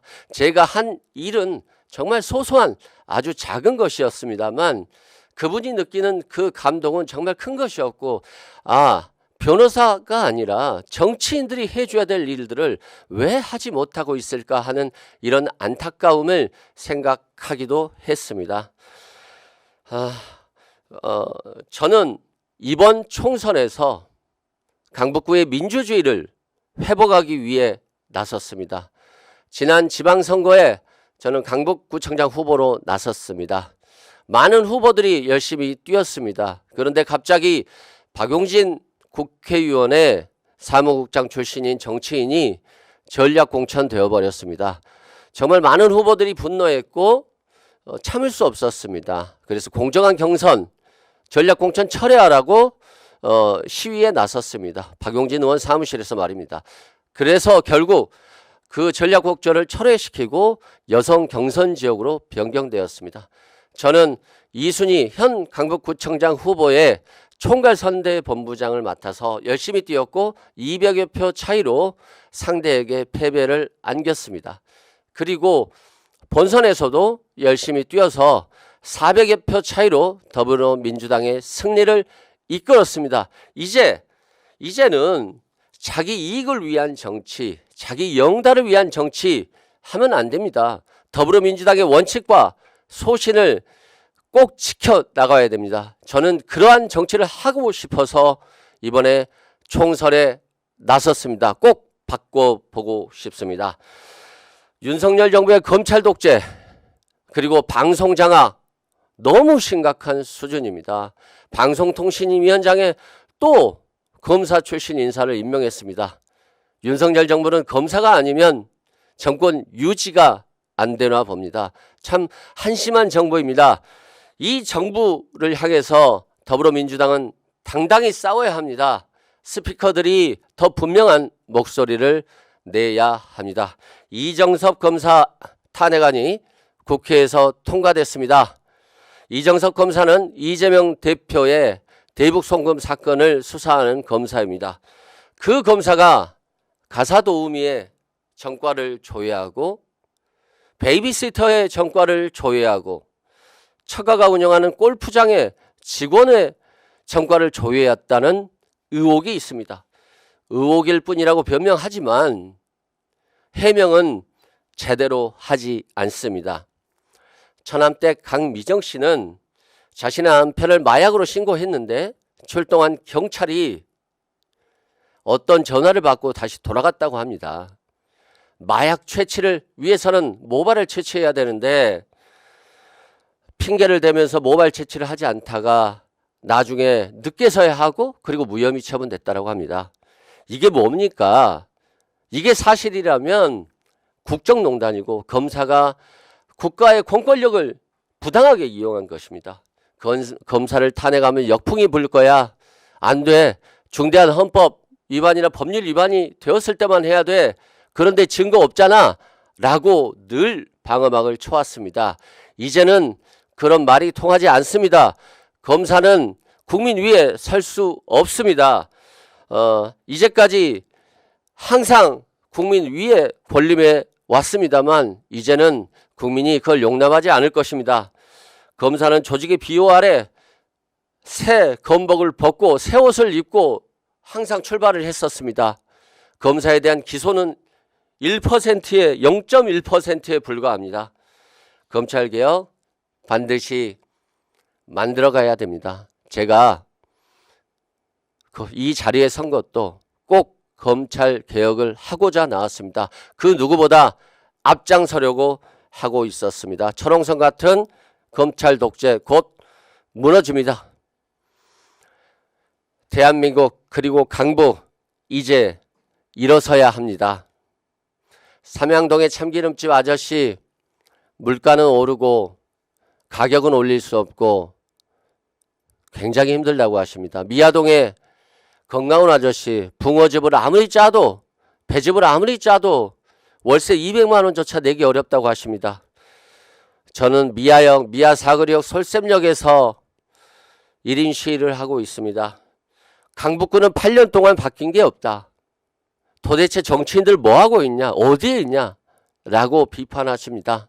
사익을 위한 정치, 개인의 영달을 위한 정치, 강북구 구민을 무시하는 정치 없어져야 됩니다. 제가 이 자리에 나선 것도 구민과 함께 강북구를 바꾸기 위해 나섰다는 것을 말씀드립니다.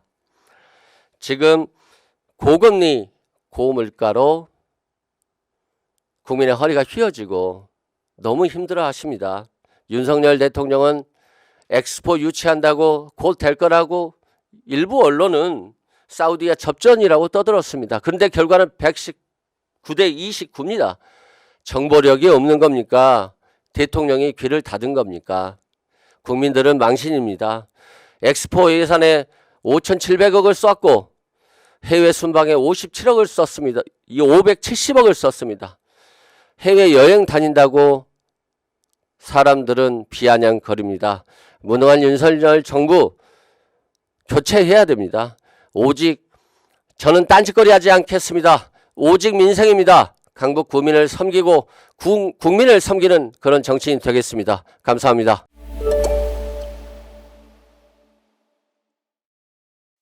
네, 10분 동안 혼자 해보니까 어떻습니까? 처음으로 자기를 이렇게 말한 것 같아서 네, 네, 긴장은 했는데 네. 우리 대 기자님 덕분에 네. 다행히도 편하게 했습니다. 근데 이렇게 20분을 막 통째로 네. 이승우는 누구인가 설명할 기회를 갖는다는 게 보통 일이 아니죠. 대단한 영광이죠. 이거 홍보비로 따지면 얼마 정도 될 것 같아요? 한 10억 정도 될 것 같습니다. 근데 우리가 이걸 그냥 퍼주고 있습니다, 지금. 네. 화이팅! 자, 강북구를 바꿔보겠다 그랬는데 네. 여러 가지 말씀도 하셨지만은 네. 가장 뭐부터 바꿔야 될 것 같아요, 강북구는?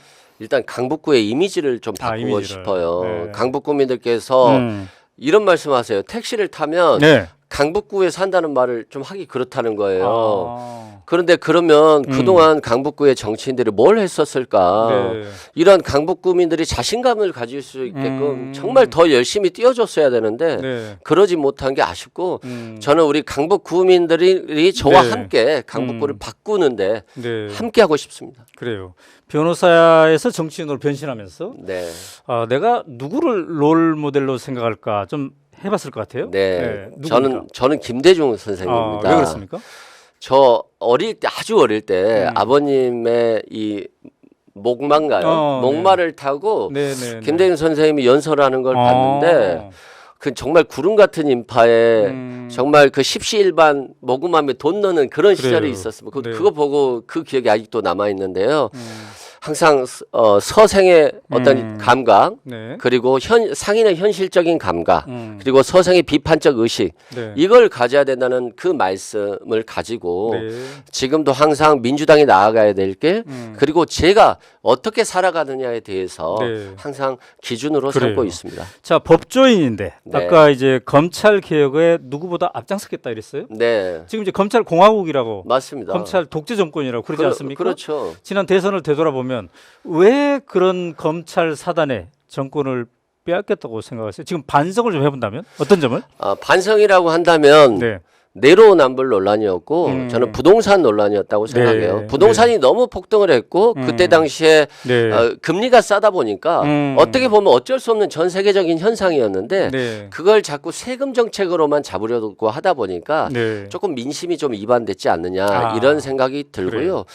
두 번째는 내로남불 문제. 결국에는 네. 우리가 국민의힘을 비판했으면 네. 우리 스스로 더 그걸 잘했어야 되는데 정권이 바뀌고 나서 네. 내로남불 논란이 됐다는 점에서 저는 그 부분은 반성을 해야 된다라고 그래요. 생각을 합니다. 자, 이제 22대 총선 300명의 국회의원을 뽑는데 네. 나 같은 사람 한 명 정도 있으면 좋다. 그 이유는? 네.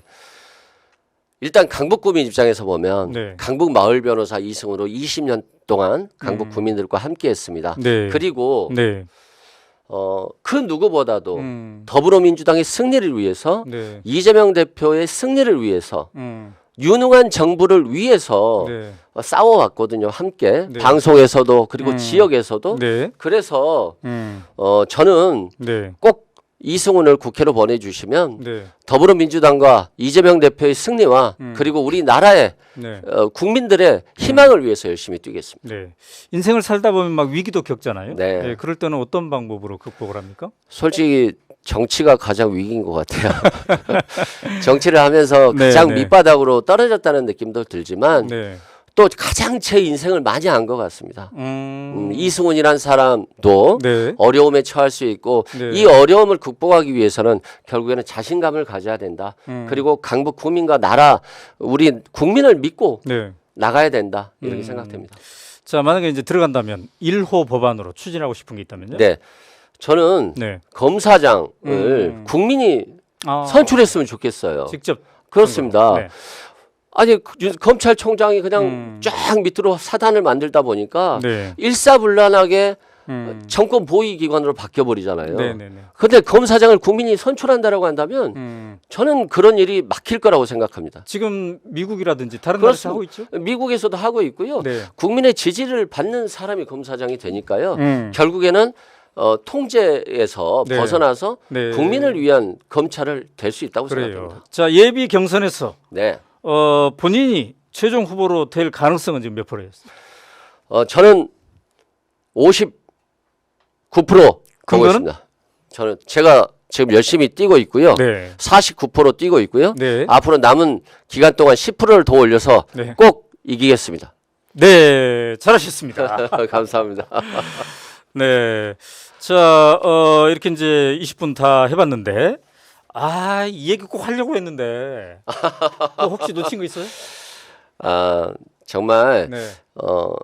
가장 밑바닥에서 네, 더불어민주당의 승리를 위해서 그리고 이재명 대표의 승리를 위해서 싸워왔고요. 네. 그 마음을 저희 강북 구민들과 우리 국민들께서 알아주실 거라고 생각합니다. 네. 그리고 앞으로도 민주당의 승리를 위해서 꼭 열심히 뛰겠습니다. 그래요.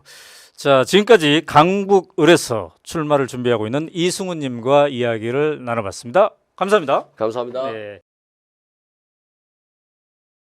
22대 총선에 출마하고 싶습니까? 그렇다면 당신의 이야기를 들려주십시오. 오마이TV가 22대 총선을 맞이해서 나누구라는 특별 기획 프로그램을 마련했는데요. 저는 진행을 맡은 오연호 기자입니다. 자, 오늘 이 시간에는 고양병, 경기도 고양병에서 출마에 도전하고 있는 이기현님을 모셨습니다.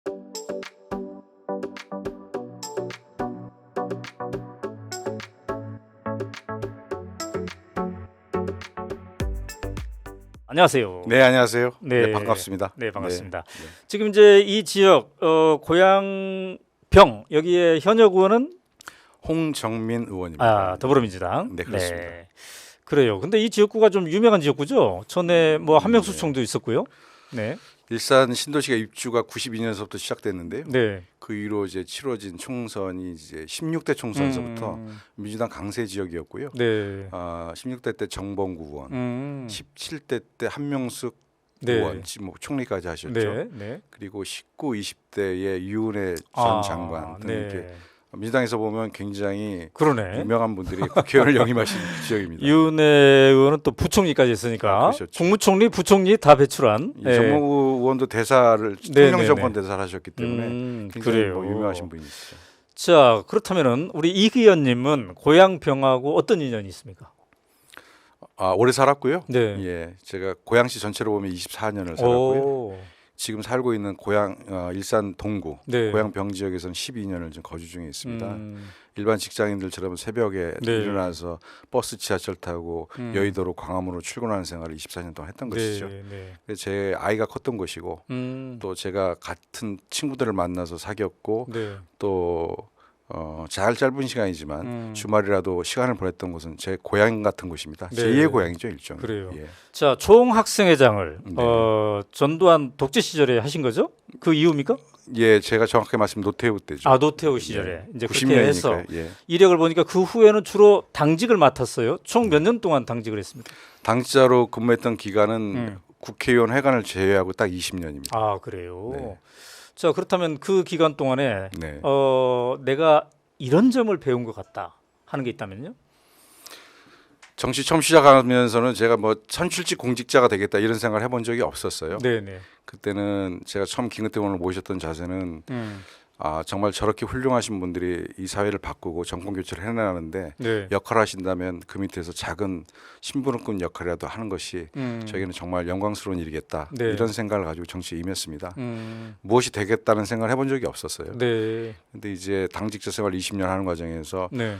제가 이제 공천 관련된 업무를 주로 많이 했는데 총선 공천 5번, 대선 공천 관련해서 4번의 실무 백업을 좀 했던 것 같습니다. 그 과정에서 이제 끝나고 나면 다시 선대위에 결합해서 또 선거를 치렀는데 12년 대선에서 진 게 저한테 제일 컸던 것 같고요. 그때 제가 이제 실무자로서 삶보다는 선출직 공직자로 몸을 준비해야 되겠다. 그리고 나서 기회가 되면 꼭 출마해야 되겠다는 생각을 12년서부터 시작했고요. 네. 딱 10년 넘게 지나서 이제 출마를 하게 됐습니다. 자, 주로 이제 더불어민주당이잖아요. 네. 여러 당 대표들과 같이 일을 했을 텐데 네. 이 당 대표 참 내가 이 점 꼭 배워야 되겠다라고 생각했던 게 있다면요? 저는 문재인 당대표를 모실 때가 네. 제일 기억이 남고요. 그다음에 문재인 대표께서 그 당시에 김상원 혁신이라는 걸 만드셨고 그렇죠. 그때 조국, 우원식 의원 등이 참여해서 네.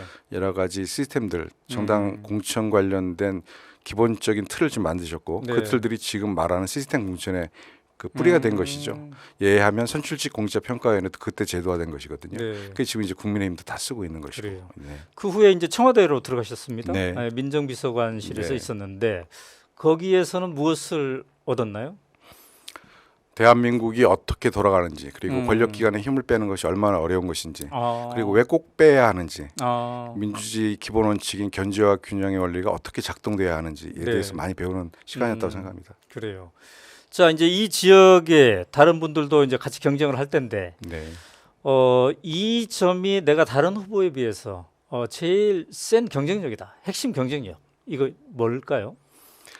저는 제가 아까 말씀드렸듯이 12년서부터 출마를 준비하면서 유의미한 역할로 제 경력을 관리해야 되겠다는 생각을 좀 했습니다. 네. 뭐 출마를 염두에 두고 있었기 때문에 제가 뭐 일부러 관리한 측면도 있지만 가능하면 어렵고 힘든 일을 찾아서 하려고 했고 그것이 필요한 직책이 있으면 꼭 해보려고 노력을 했습니다. 운 좋게도 당의 주요 국장들을 다 했고요.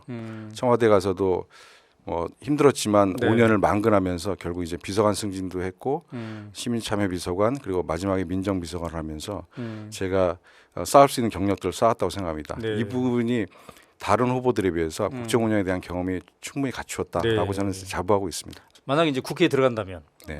내가 이런 법안을 꼭 만들고 싶다. 1호 법안 이런 게 있다면요?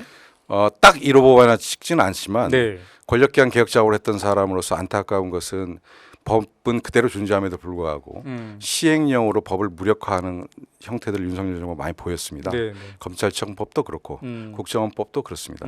그래서 저는 이 법들에 대해서 네. 시행령에서 다시 바꿀 수 없도록 법령 개정을 일부 해야 된다고 생각합니다. 네.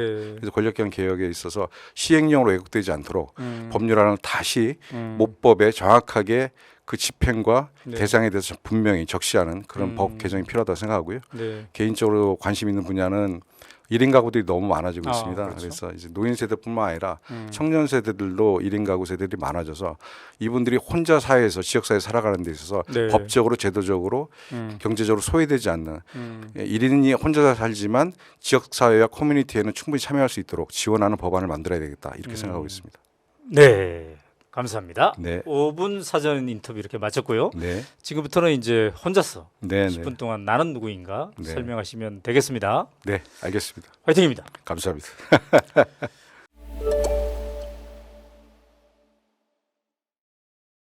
예, 저는 고향 병에서 출마를 준비하고 있는 이기현입니다. 제 인생 얘기하면서 빼놓을 수 없는 것은 20살에 시작된 제 인생 변화라고 할 수밖에 없을 것 같아요. 대학교 1학년을 입학을 준비하면서 입시 서류 내놓고 합격자를 기다리는 그 사이에 그 87년 1월로 기억합니다. 박종철 고문치사 사건이 있었고요. 굉장히 많이 울었던 것 같습니다. 제가 뭐가 그렇게 억울했는지 모르겠지만 권력에 의해서 힘없는 학생들이 이렇게 죽어나가는 모습을 보면서 대단히 흥분했고 그리고 대단히 분노했던 것 같습니다. 그리고 입학이 결정이 나고 6월에 있었던 87년 6월 항쟁을 겪었고요. 그 해에 12월에 있었던 대통령 선거를 대학교 1학년 신분으로 경험을 했습니다. 아시다시피 그 당시에 삼김이 분열하면서 야당이 분열하면서 결국 다시 또 군사정권이 연장되는 그런 아픔을 봤습니다. 굉장히 고통스러웠습니다. 그리고 나서 학생운동에 참여했고요. 그리고 뭐 짧게 말씀드리면 90년에 총학생장을 하고 운명처럼 뭐 다른 학생들처럼 교도소에 가게 됐습니다. 2년 복역하고 나와서 졸업을 하는 시점에 김근태 의원을 만나 뵙게 되었습니다. 그 당시는 전민련에서 일하실 때였는데 저랑 마찬가지로 92년에 출소하시고 나서 김대중 대통령 대선을 도왔지만 어려워진 다음에 김대중 대통령께서 영국으로 유학 가신 다음에 본인이 정치적 진출을 준비하셨습니다. 그때 이제 같이 준비를 해서 김근태 의원을 모시고 정치권에 처음 입문하게 되었습니다. 의원회 가서 2년 동안 일했고요. 98년도 대선, 그러니까 정확하게 말씀드리면 97년 12년 대선에 파랑새 유세단에 참여하면서 대선에 참여했습니다.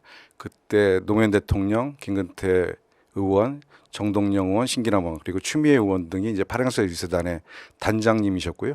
저희 현장 팀장을 하면서 그때 그분들과 교류할 수 있었습니다.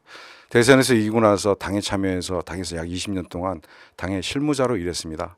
제 30대와 40대가 오롯이 당에서 당자로 보냈는데요.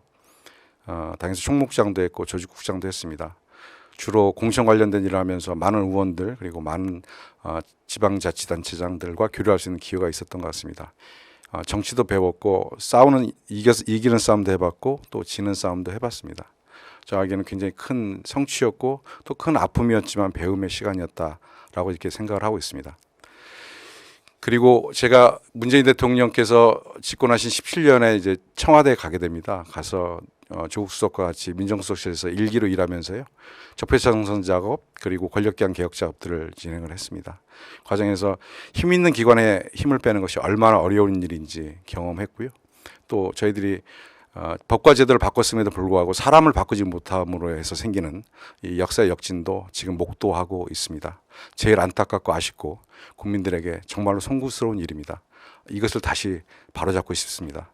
제가 정치를 꼭 해야 되겠다는 이유 중에 하나는 여러 가지 이유가 있겠습니다만 꼭 하나를 꼽으라면 정상화시키는 것입니다. 법과제도의 정상화이고요. 국가를 정상화 돌리는 일입니다. 앞에 사진에 보면 그 박정훈 대령 사진이 있습니다. 제가 굳이 이 사진을 넣은 이유는 제가 마지막 민정비서관을 하면서 권력기획계 개혁 작업의 마지막 법령 작업이었던 군사법원법 개정 작업을 진행을 했습니다. 내용은 그 당시 기억하시겠지만 21년도에 공군 여중사였던 이해람 중사가 결혼을 앞두고 성폭력을 당하고 조사 과정에서 은폐되는 과정이 있었고 그 과정을 통해서 이분이 이제 스스로 목숨을 내려놓는 그런 안타까운 일이 있었습니다. 그 과정에서 많은 국민들이 분노하셨고요. 그것을 바로잡기 위해서 저희가 군사법원법을 개정을 했습니다. 그래서 군내 사망 사건이라든지 성폭력 사건 그리고 입대 전 범죄에 대해서는 아예 1심서부터 군에서 참여할 수 없게 하고 민간 경찰로 이관하는 것이었습니다. 제가 박정훈 대령을 저렇게 크게 사진을 넣은 이유는 박정훈 대령이 이 법의 정신을 정확하게 이해하고 계셨던 분입니다. 그래서 초동서가 끝나고 나서 범죄 혐의와 피의자를 특정해서 그리고 이것을 단계에 따라서 해병대 사령관 그리고 국방부 장관에게 결재를 받고 경로에 따라서 경찰에 이첩하는 도중에 이것을 알게 된 용산의 분노 그리고 용산에서 어떤 지침이 있었는지는 정확하게 이제 특검을 통해서 밝혀져야 되겠습니다만은 이것이 피의자도 축소되고 범죄 혐의도 바뀌면서 사건이 왜곡되는 과정이 있었습니다. 최고의 권력자가 일개 상병이 죽은 사건에 대해서 본인들의 잣대로 죄목도 피의자도 바꿔버리는 이런 있어서는 안 되는 일을 저질렀고 이것을 막으려고 하던 박정훈 대령이 고초를 당하고 있는 것이 이 사건의 핵심입니다. 군사법원법 개정 작업을 준비했던 사람으로서 대단히 안타깝게 생각합니다. 저는 박정훈 대령이 꼭 이 시련을 극복했으면 좋겠다는 생각을 하고 있고요. 박정훈 대령 같은 공무원들이 군인들이 저는 많다고 생각합니다. 정치하시는 분들이 공무원들에게 영혼이 없는 집단이다 이렇게 폄하하는 것을 보면서 저도 한때 그렇게 생각했던 적이 있습니다. 하지만 청와대에서 5년 근무하면서 제가 만났던 많은 공무원들은 국가에 대한 헌신 그리고 국민에 대한 끝없는 애정을 갖고 공직생활을 하시는 분들이 대다수였습니다. 그리고 개정된 법정신과 권력기관 개혁에 동의해 주신 분들이었고요. 박정훈 대령도 저는 그런 공무원의 한 분이라 생각하고요. 그 원칙을 지키려다 고초를 당하고 있다고 생각합니다.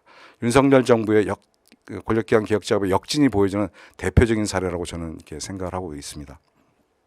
반드시 바로잡겠습니다. 윤석열 정권을 꼭 심판해야 한다 이렇게 저는 생각합니다.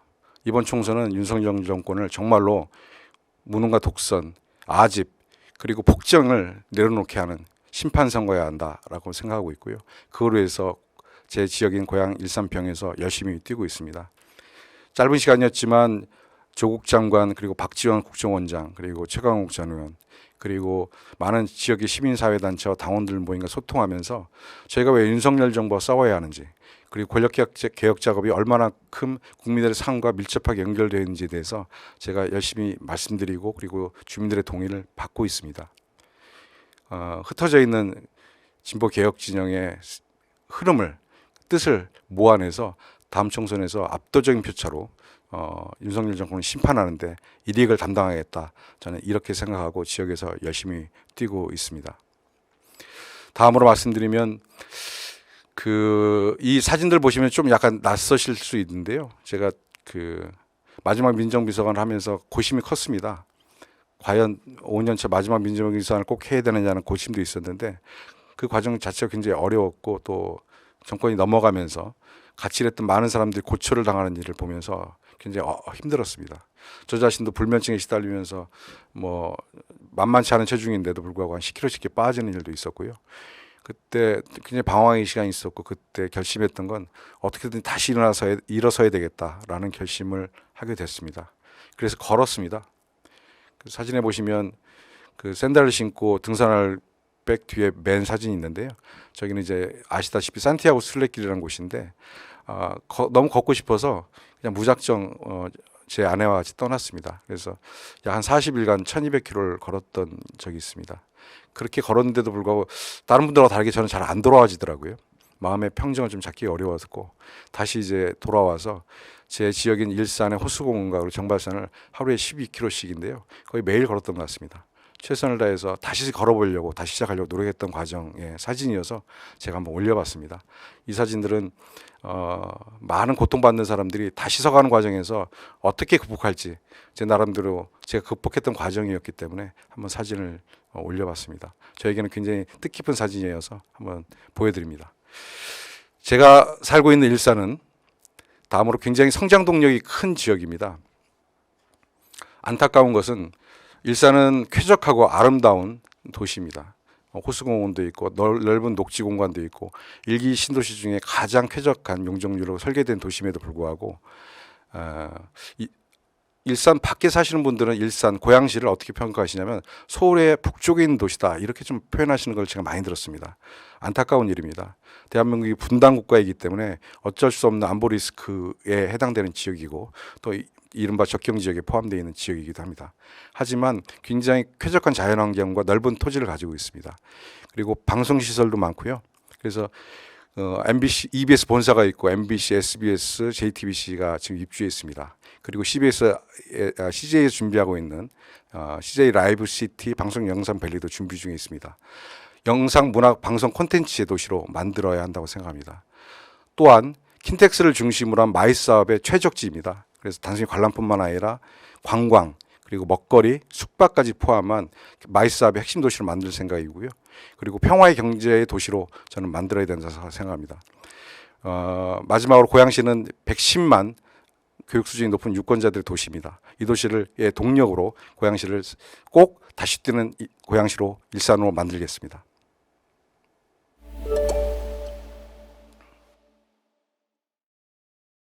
네, 네. 잘하셨습니다.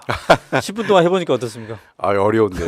제가 방송을 뭐 여러 번 해보지 못해서 그래요. 아직은 좀 적응이 잘 안 네, 되는 것 같습니다. 네. 네. 자, 모든 총선 출마 예정자들이 말이죠. 곤란을 겪는 게 가족들을 설득하는 것 같아요. 네, 네. 우리 이 의원님은 어땠습니까?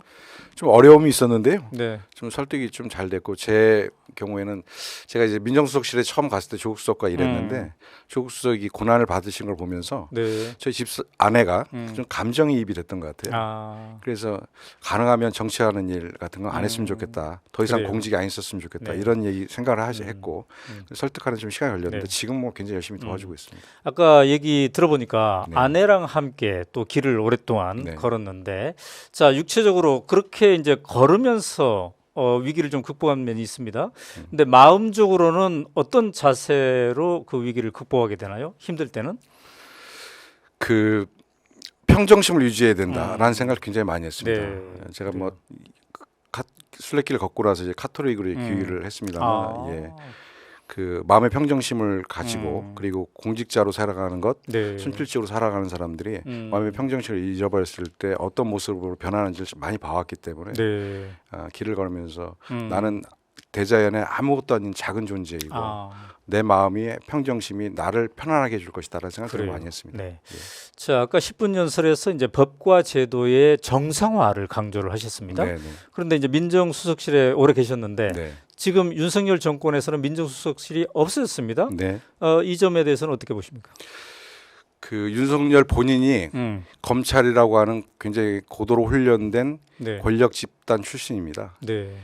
민정수석실은 무엇을 하는 곳이냐면 권력기관의 상호 견제와 균형의 원리를 작동시키고 네. 권력기관이 스스로 부패하는 것을 막는 것을 역할을 네. 하고 있습니다. 네.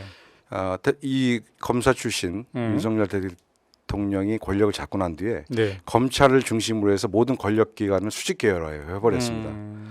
저는 이게 민정수석실이 없어짐으로 생긴 네. 주요한 폐단이기도 합니다. 이제는 경찰과 국정원과 다른 감사원이나 기타 기관들이 네. 검찰에 감히 상대할 수 없는 조직이 되어 버렸습니다. 네. 네. 대단히 안타깝고요. 네. 또한 민정수석실의 가장 중요한 역할은 대통령의 친인척 관리라고 이렇게 일반적으로 표현하지만 그렇죠. 대통령의 가장 가깝고 가장 힘 있는 사람들을 통제하고 관리하는 일을 하는 것입니다. 네. 네. 근데 그 기능이 없어짐으로 인해서 최근에 문제되고 있는 김건희 씨의 그 명품백 수수 네, 사건이라든지 그리고 일부 검찰 고위직들의 아나무인식 업무 태도라든지 네. 이러한 일들이 그냥 일반적으로 이루어지는 것이죠. 음. 누가 나를 건드려? 네. 누가 나를 타치할 수 있지? 누가 네. 나를 감시하지? 통제하지 아무런 통제 장치가 없다라고 판단하는 것 같습니다. 네. 과거에 민정수석실이 무슨 권력의 화신처럼 보였지만 실제로 힘 있는 사람들이 힘을 빼는 역할을 했던 것이 사실이거든요. 네, 네, 네. 공무원들은 인사검증으로 그리고 대통령의 측근 특수관계인들은 저희들이 네. 직접 다니면서 그분들의 탈선을 막았습니다. 네. 근데 이제는 할 기구가 없습니다. 저는 지금이라도 네. 청와대 내 민정수석실이라 표현은 되지 않더라도 네. 그것에 준하는 기구를 만들고 제2부속실은 꼭 만들어야 된다. 이렇게 네. 좀 생각을 하고 있습니다. 자, 이제 법과 제도의 정상화를 강조한다는 건 지금 이제 비정상이라는 건데 네. 어떻습니까? 이 지역구에서 이제 선거운동하러 돌아다니면 네. 지역 민심은 어떻습니까? 윤석열 정권에 대한? 뭐 분노죠. 네, 많이 분노하고 계시고요. 네. 특히 이제 공정과 정의 뭐 이런 표현을 많이 쓰셨는데 네. 본인이 그렇게 얘기하고 집권을 했는데 또 불구하고 네. 본인의 지금 보여준 행태는 전혀 공정하지 않죠. 특정 집단 중심의 국정 네. 운영을 하고 있고요. 그리고 본인만이 옳은 사람이고 본인을 네. 반대하는 사람에 대해서는 정 내지는 뭐 심지어는 이념적으로 폄하하는 얘기까지 하고 있지 않습니까? 네, 네. 국민들은 저 사람이 우리 국민을 이렇게 우습게 보나? 라는 생각을 하시는 것 같고요. 네. 저는 이 분노가 꼭 이번 총선에서 윤석열 정권에 대한 국민들의 마음이 모아져서 네. 윤석열을 심판하는 그 심판 선거가 될 것이다. 이렇게 확신하고 있습니다. 네, 네, 네. 선거운동 이제 제대로 하려면 막 중심 슬로건도 정하고 그러는데 네, 네. 지금 어떻게 돼가고 있습니까? 중심 슬로건 정치적 구호 그리고 이제 네. 지역에 맞는 구호를 얘기하고 있는데 일산이 굉장히 노령화되고 있습니다. 92년에 초등학생, 유치원생들 손을 잡고 들어왔던 30대, 40대들이 이제 60대, 70대가 돼버리셨어요. 네, 네, 네. 아이들은 성장해서 결혼해서 출가를 해서 일산은 작장이 없기 때문에 나가버렸거든요. 네, 그래서 네. 이분들에게 다시 뛰는 일산 그리고 이기는 이기현 이 프랜카드를 저희가 좀 걸려고 생각하고 있고요. 네. 그리고 정치 프랜카드로는 윤석열 정권을 꼭 심판하겠다. 이재명 대표와 함께 네. 이렇게 프랜카드를 좀 걸려고 준비하고 있습니다. 네, 그래요. 잘하셨습니다. 감사합니다. 네, 이게 만만치 않죠. 막 시간 맞춰서 하는 게. 그러네요. 참 어렵습니다. 네, 네, 네. 이제 시간 관계상 다 못했는데 열외 질문 하나 네, 드리면 그래서 이재명 대표와의 인연은 어떻습니까? 짧게 얘기 언급한다면? 처음 뵌 거는 이재명 대표가 처음으로 인권 변호사 하실 때 성남에 네, 오셨을 때 네. 제가 징역 나오고 저희 후배들이 재판 받을 때 변호사를 하셨어요. 네, 네, 네. 그래서 법정에서 몇 번 뵀던 게 인연이고요. 당에서는 제가 당직자를 오래 했기 때문에 네. 여러 번 뵀고요. 네, 그런 인연을 네. 가지고 있습니다. 네, 네. 자, 감사합니다. 네. 22대 총선에서 뛰고 싶습니까? 그렇다면 당신의 이야기를 들려주십시오. 네, 오마이TV가 22대 총선을 맞이해서 특별 기획 프로그램을 마련했습니다. 대국민 출마 선언 프로젝트 나누구. 저는 나누구 진행을 맡은 오마이뉴스 대표기자 오연호입니다. 자, 오늘의 도전자는요, 더불어민주당의 이은희님 모셨습니다.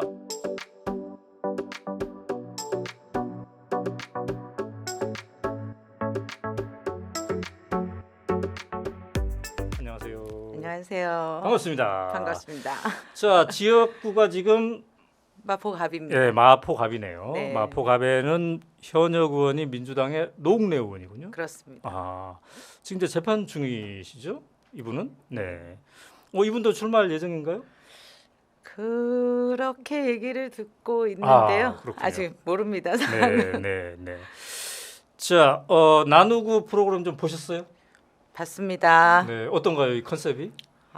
저는 또 네. 오연호 대표가 일을 내는구나 생각을 했습니다. 그러게요. 그래서 좀 현역보다 네. 정치 도전자들이 네. 사실은 굉장히 불리한 상황에 있거든요. 네. 그런데 역시 약자의 언론 오마이뉴스 네. 최고입니다. 네, 감사합니다. 자, 그럼 지금부터 5분간의 네. 사전 인터뷰를 시작을 해보도록 하겠습니다.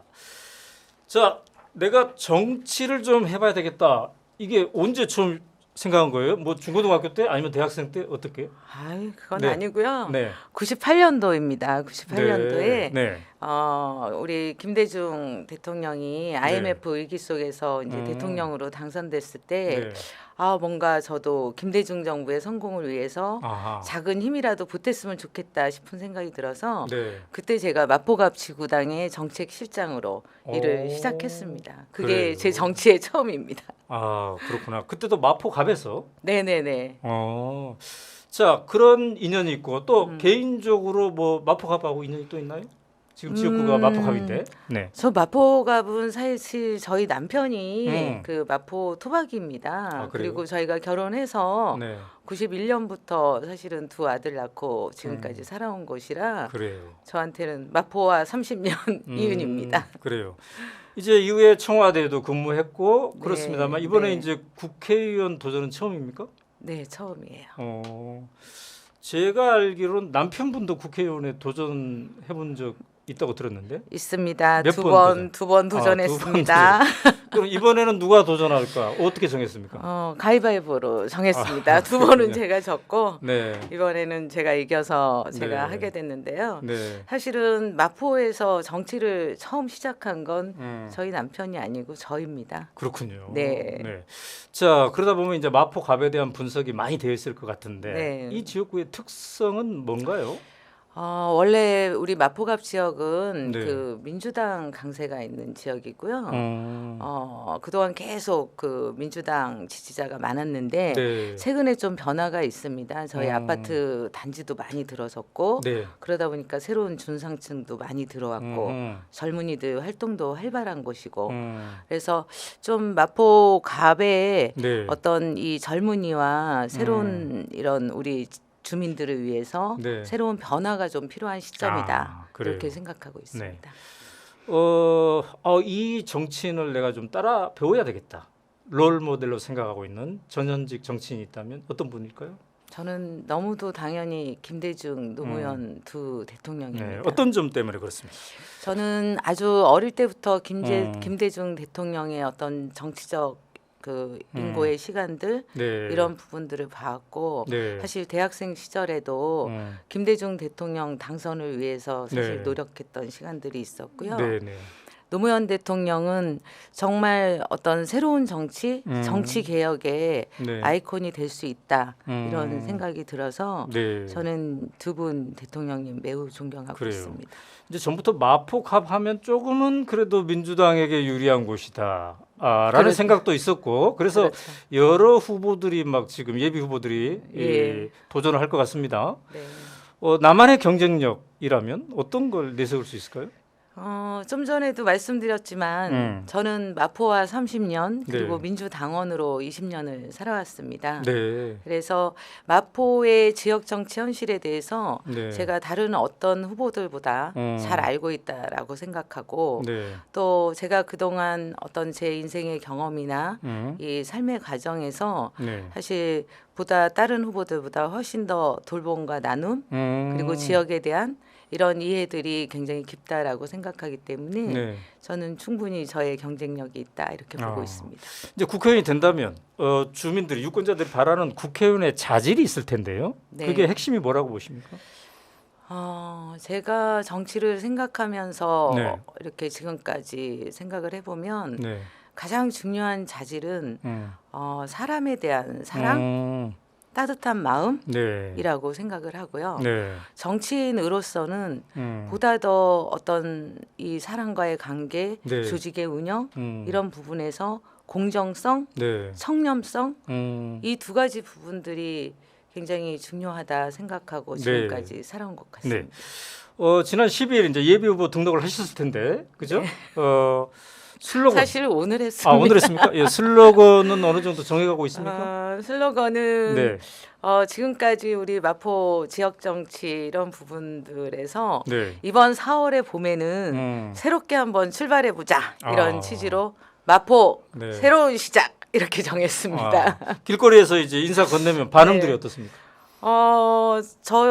저는 우리 당원들이나 지지자들이 저를 많이 알고 있는 분들이 많으세요.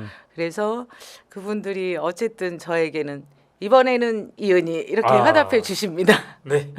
자, 5분간의 사전 인터뷰 잘했습니다. 네, 지금부터는 감사합니다. 이제 10분 동안 혼자서 나는 누구인가를 설명하는 그런 시간을 가져보도록 하겠습니다. 아자! 아자.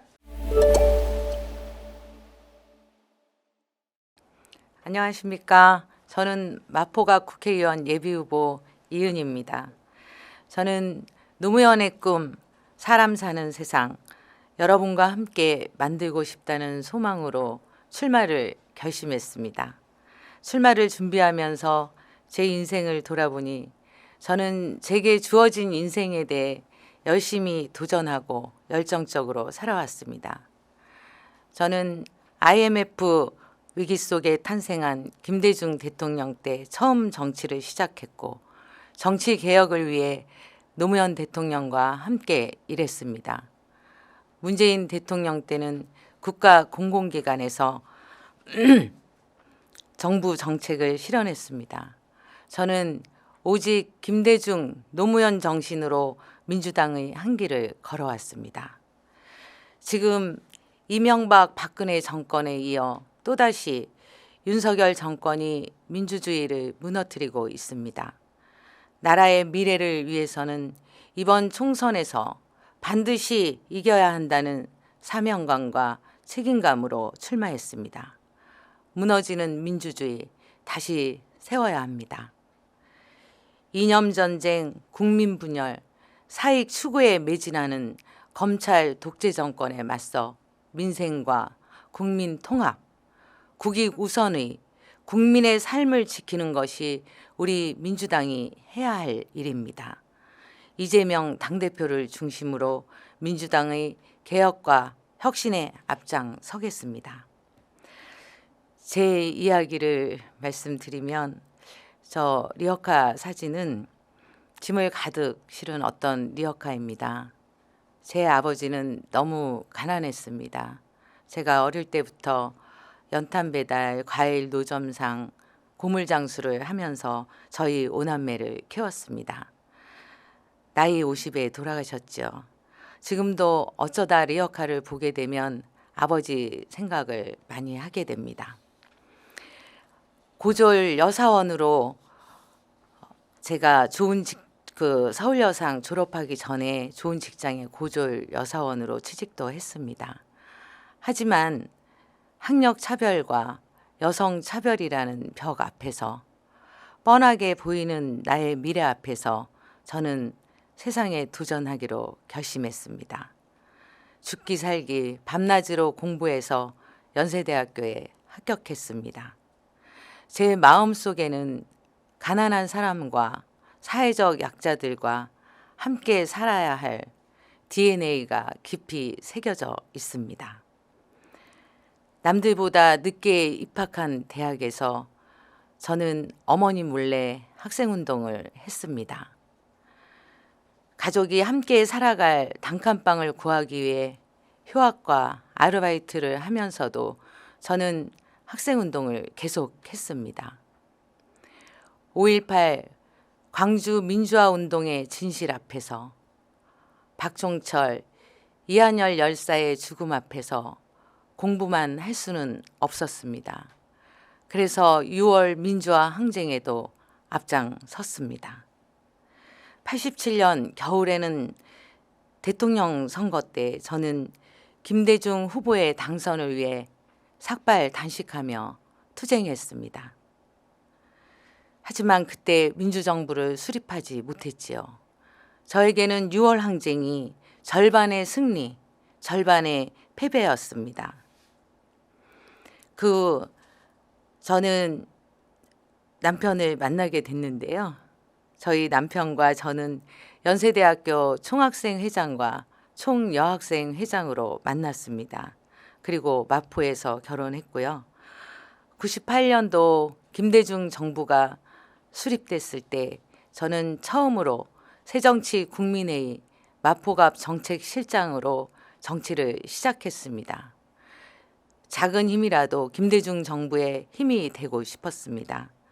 여성 시민 단체들하고 생활협동조합 그리고 마포구 의정지기단 이렇게 주민자치 지역운동을 정말 열심히 했습니다. 마포는 제 남편과 제 아이들이 태어나고 자란 고향이고 저 이은희에게는 정치적 고향, 정치의 출발점입니다. 저 사진은 우리 노무현 금강캠프 사진인데요. 저는 2001년도에 정치개혁과 특권과 반칙 없는 세상, 사람 사는 세상 노무현 후보를 선택했습니다.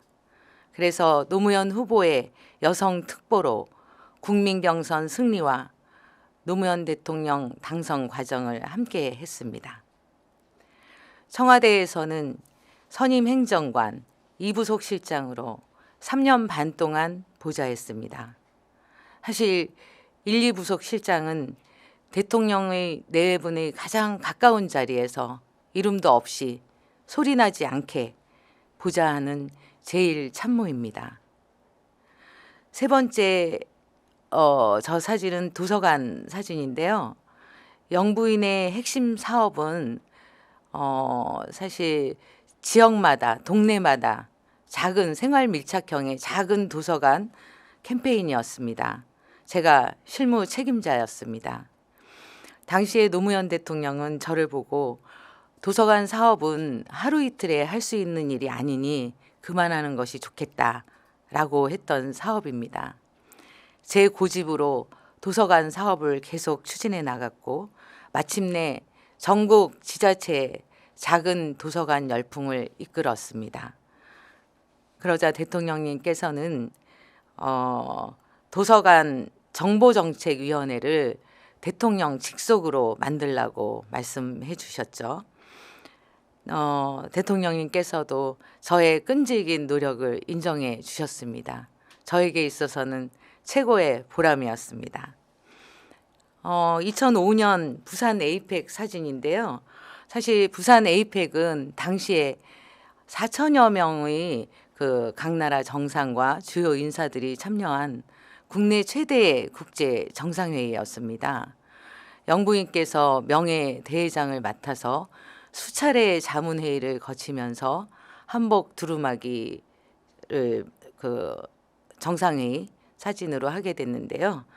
저는 부산 에이펙 실무 추진단으로 각종 행사를 1년 동안 준비했지만 가장 뿌듯하게 기억에 남는 사진입니다. 다음 넘겨주시면요. 이거는 한명숙 총리 사진입니다. 2008년 사실 이명박 정권이 들어서면서 그들은 그때도 사실은 검찰이 총대를 메고 앞장서서 노무현, 한명숙, 광노현 차례대로 무차별적인 정치 보복과 정치적 타살을 감행했죠. 차마 노무현 대통령 사진을 올리지 못했습니다. 다음은 우리 문재인 대통령 선거운동 때입니다. 사실 2014년에 세월호 사건과 최순실 국정농단 사건 때 저도 촛불 시민들과 함께 6개월간 탄핵의 아스팔트를 지켰습니다. 그리고 문재인 대통령 후보의 언론특보, 여성본부 부본부장으로 촛불 정부를 만드는 데 기여했습니다. 이 사진은 우리 문재인 대통령 당선되고 굉장히 축제의 분위기였는데 노무현 대통령 8주기 추모 행사 때 이재명 후보가 조용히 봉하마을 여사님을 찾아왔었습니다. 그때 제가 손님 맞이를 했는데 사실 이재명 후보를 직접 본 건 그때 처음이죠. 참 소탈하고 따뜻한 분이셨습니다. 다음 장 넘겨주시면 저는 중소기업 유통센터 상임감사로 시작해서 최근 5년 동안 환경부 공공기관의 경영관리본부장과 상임이사로 일했습니다. 공정, 공생, 공익을 첫 번째 가치로 삼아 기관의 변화와 혁신에 앞장섰습니다. 제가 일했던 공공기관 세 곳 모두 기관의 역사상 최고의 경영실적 평가를 받았습니다. 제가 취임할 때는 낙하산 반대하던 우리 노동조합이 제가 퇴임할 때는 노사 화합의 공로로 감사패를 수여한 유일한 임원이었습니다. 저는 무엇보다 국가의 미래, 우리 아이들의 미래를 위해 국가의 기후위기 대책을 마련하겠습니다. 국민 생존의 문제입니다. 저는 마포와 30년, 민주당원 20년, 공직자로 10년을 살아왔습니다. 저는 청와대와 국가 공공기관에서 준비했던 교육, 문화, 환경 정책을 마포에서 실현하고자 합니다. 네, 잘 들었습니다. 해보니까 어떠세요? 어려워요. 자, 얘기를 듣다 보니까 네. 그 젊었을 때 이제 학생 운동을 하면서 네, 그때 이제 사회에 눈을 떴군요. 네, 네. 그때 남편분도 만나고.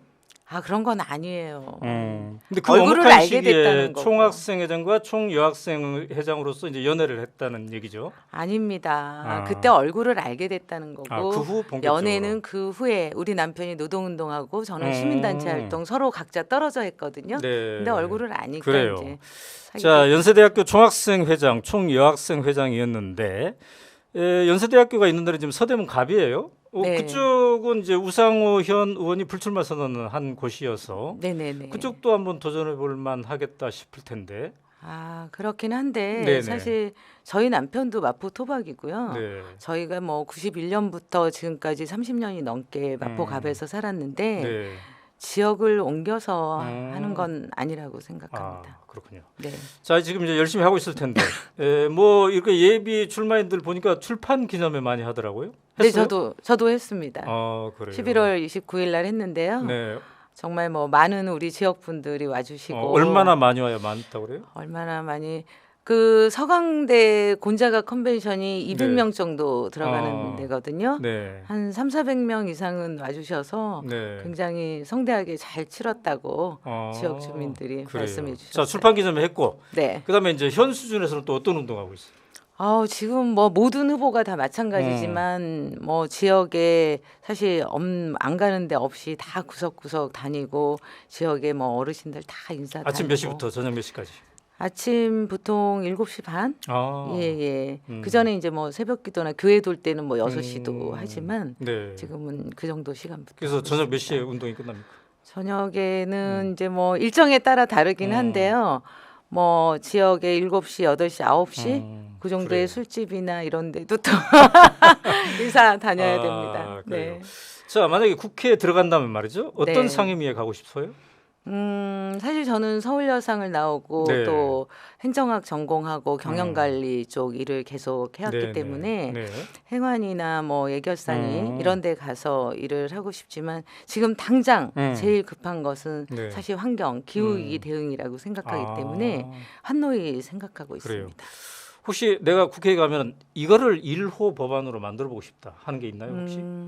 탄소세 부과 법안 생각하고 있는데요. 네. 좀 더 적극적으로 저희가 이와 관련한 법안들도 하고 해야 네. 되는데 아직까지는 이게 진도가 못 나가고 있어서 세율에 대해서는 점차적으로 올려간다 할지라도 네. 탄소세 부과 법안을 빨리 진행하면서 대기 오염이나 이런 부분들 우리가 빨리 대응을 네. 해줘야 기업도 살고 우리 음. 국민들의 생활 경제 문제도 좀 그래요. 나아질 수 있다고 생각합니다. 청와대에서 제2부속실장을 했어요. 이른바 네. 영부인 네. 보좌. 예.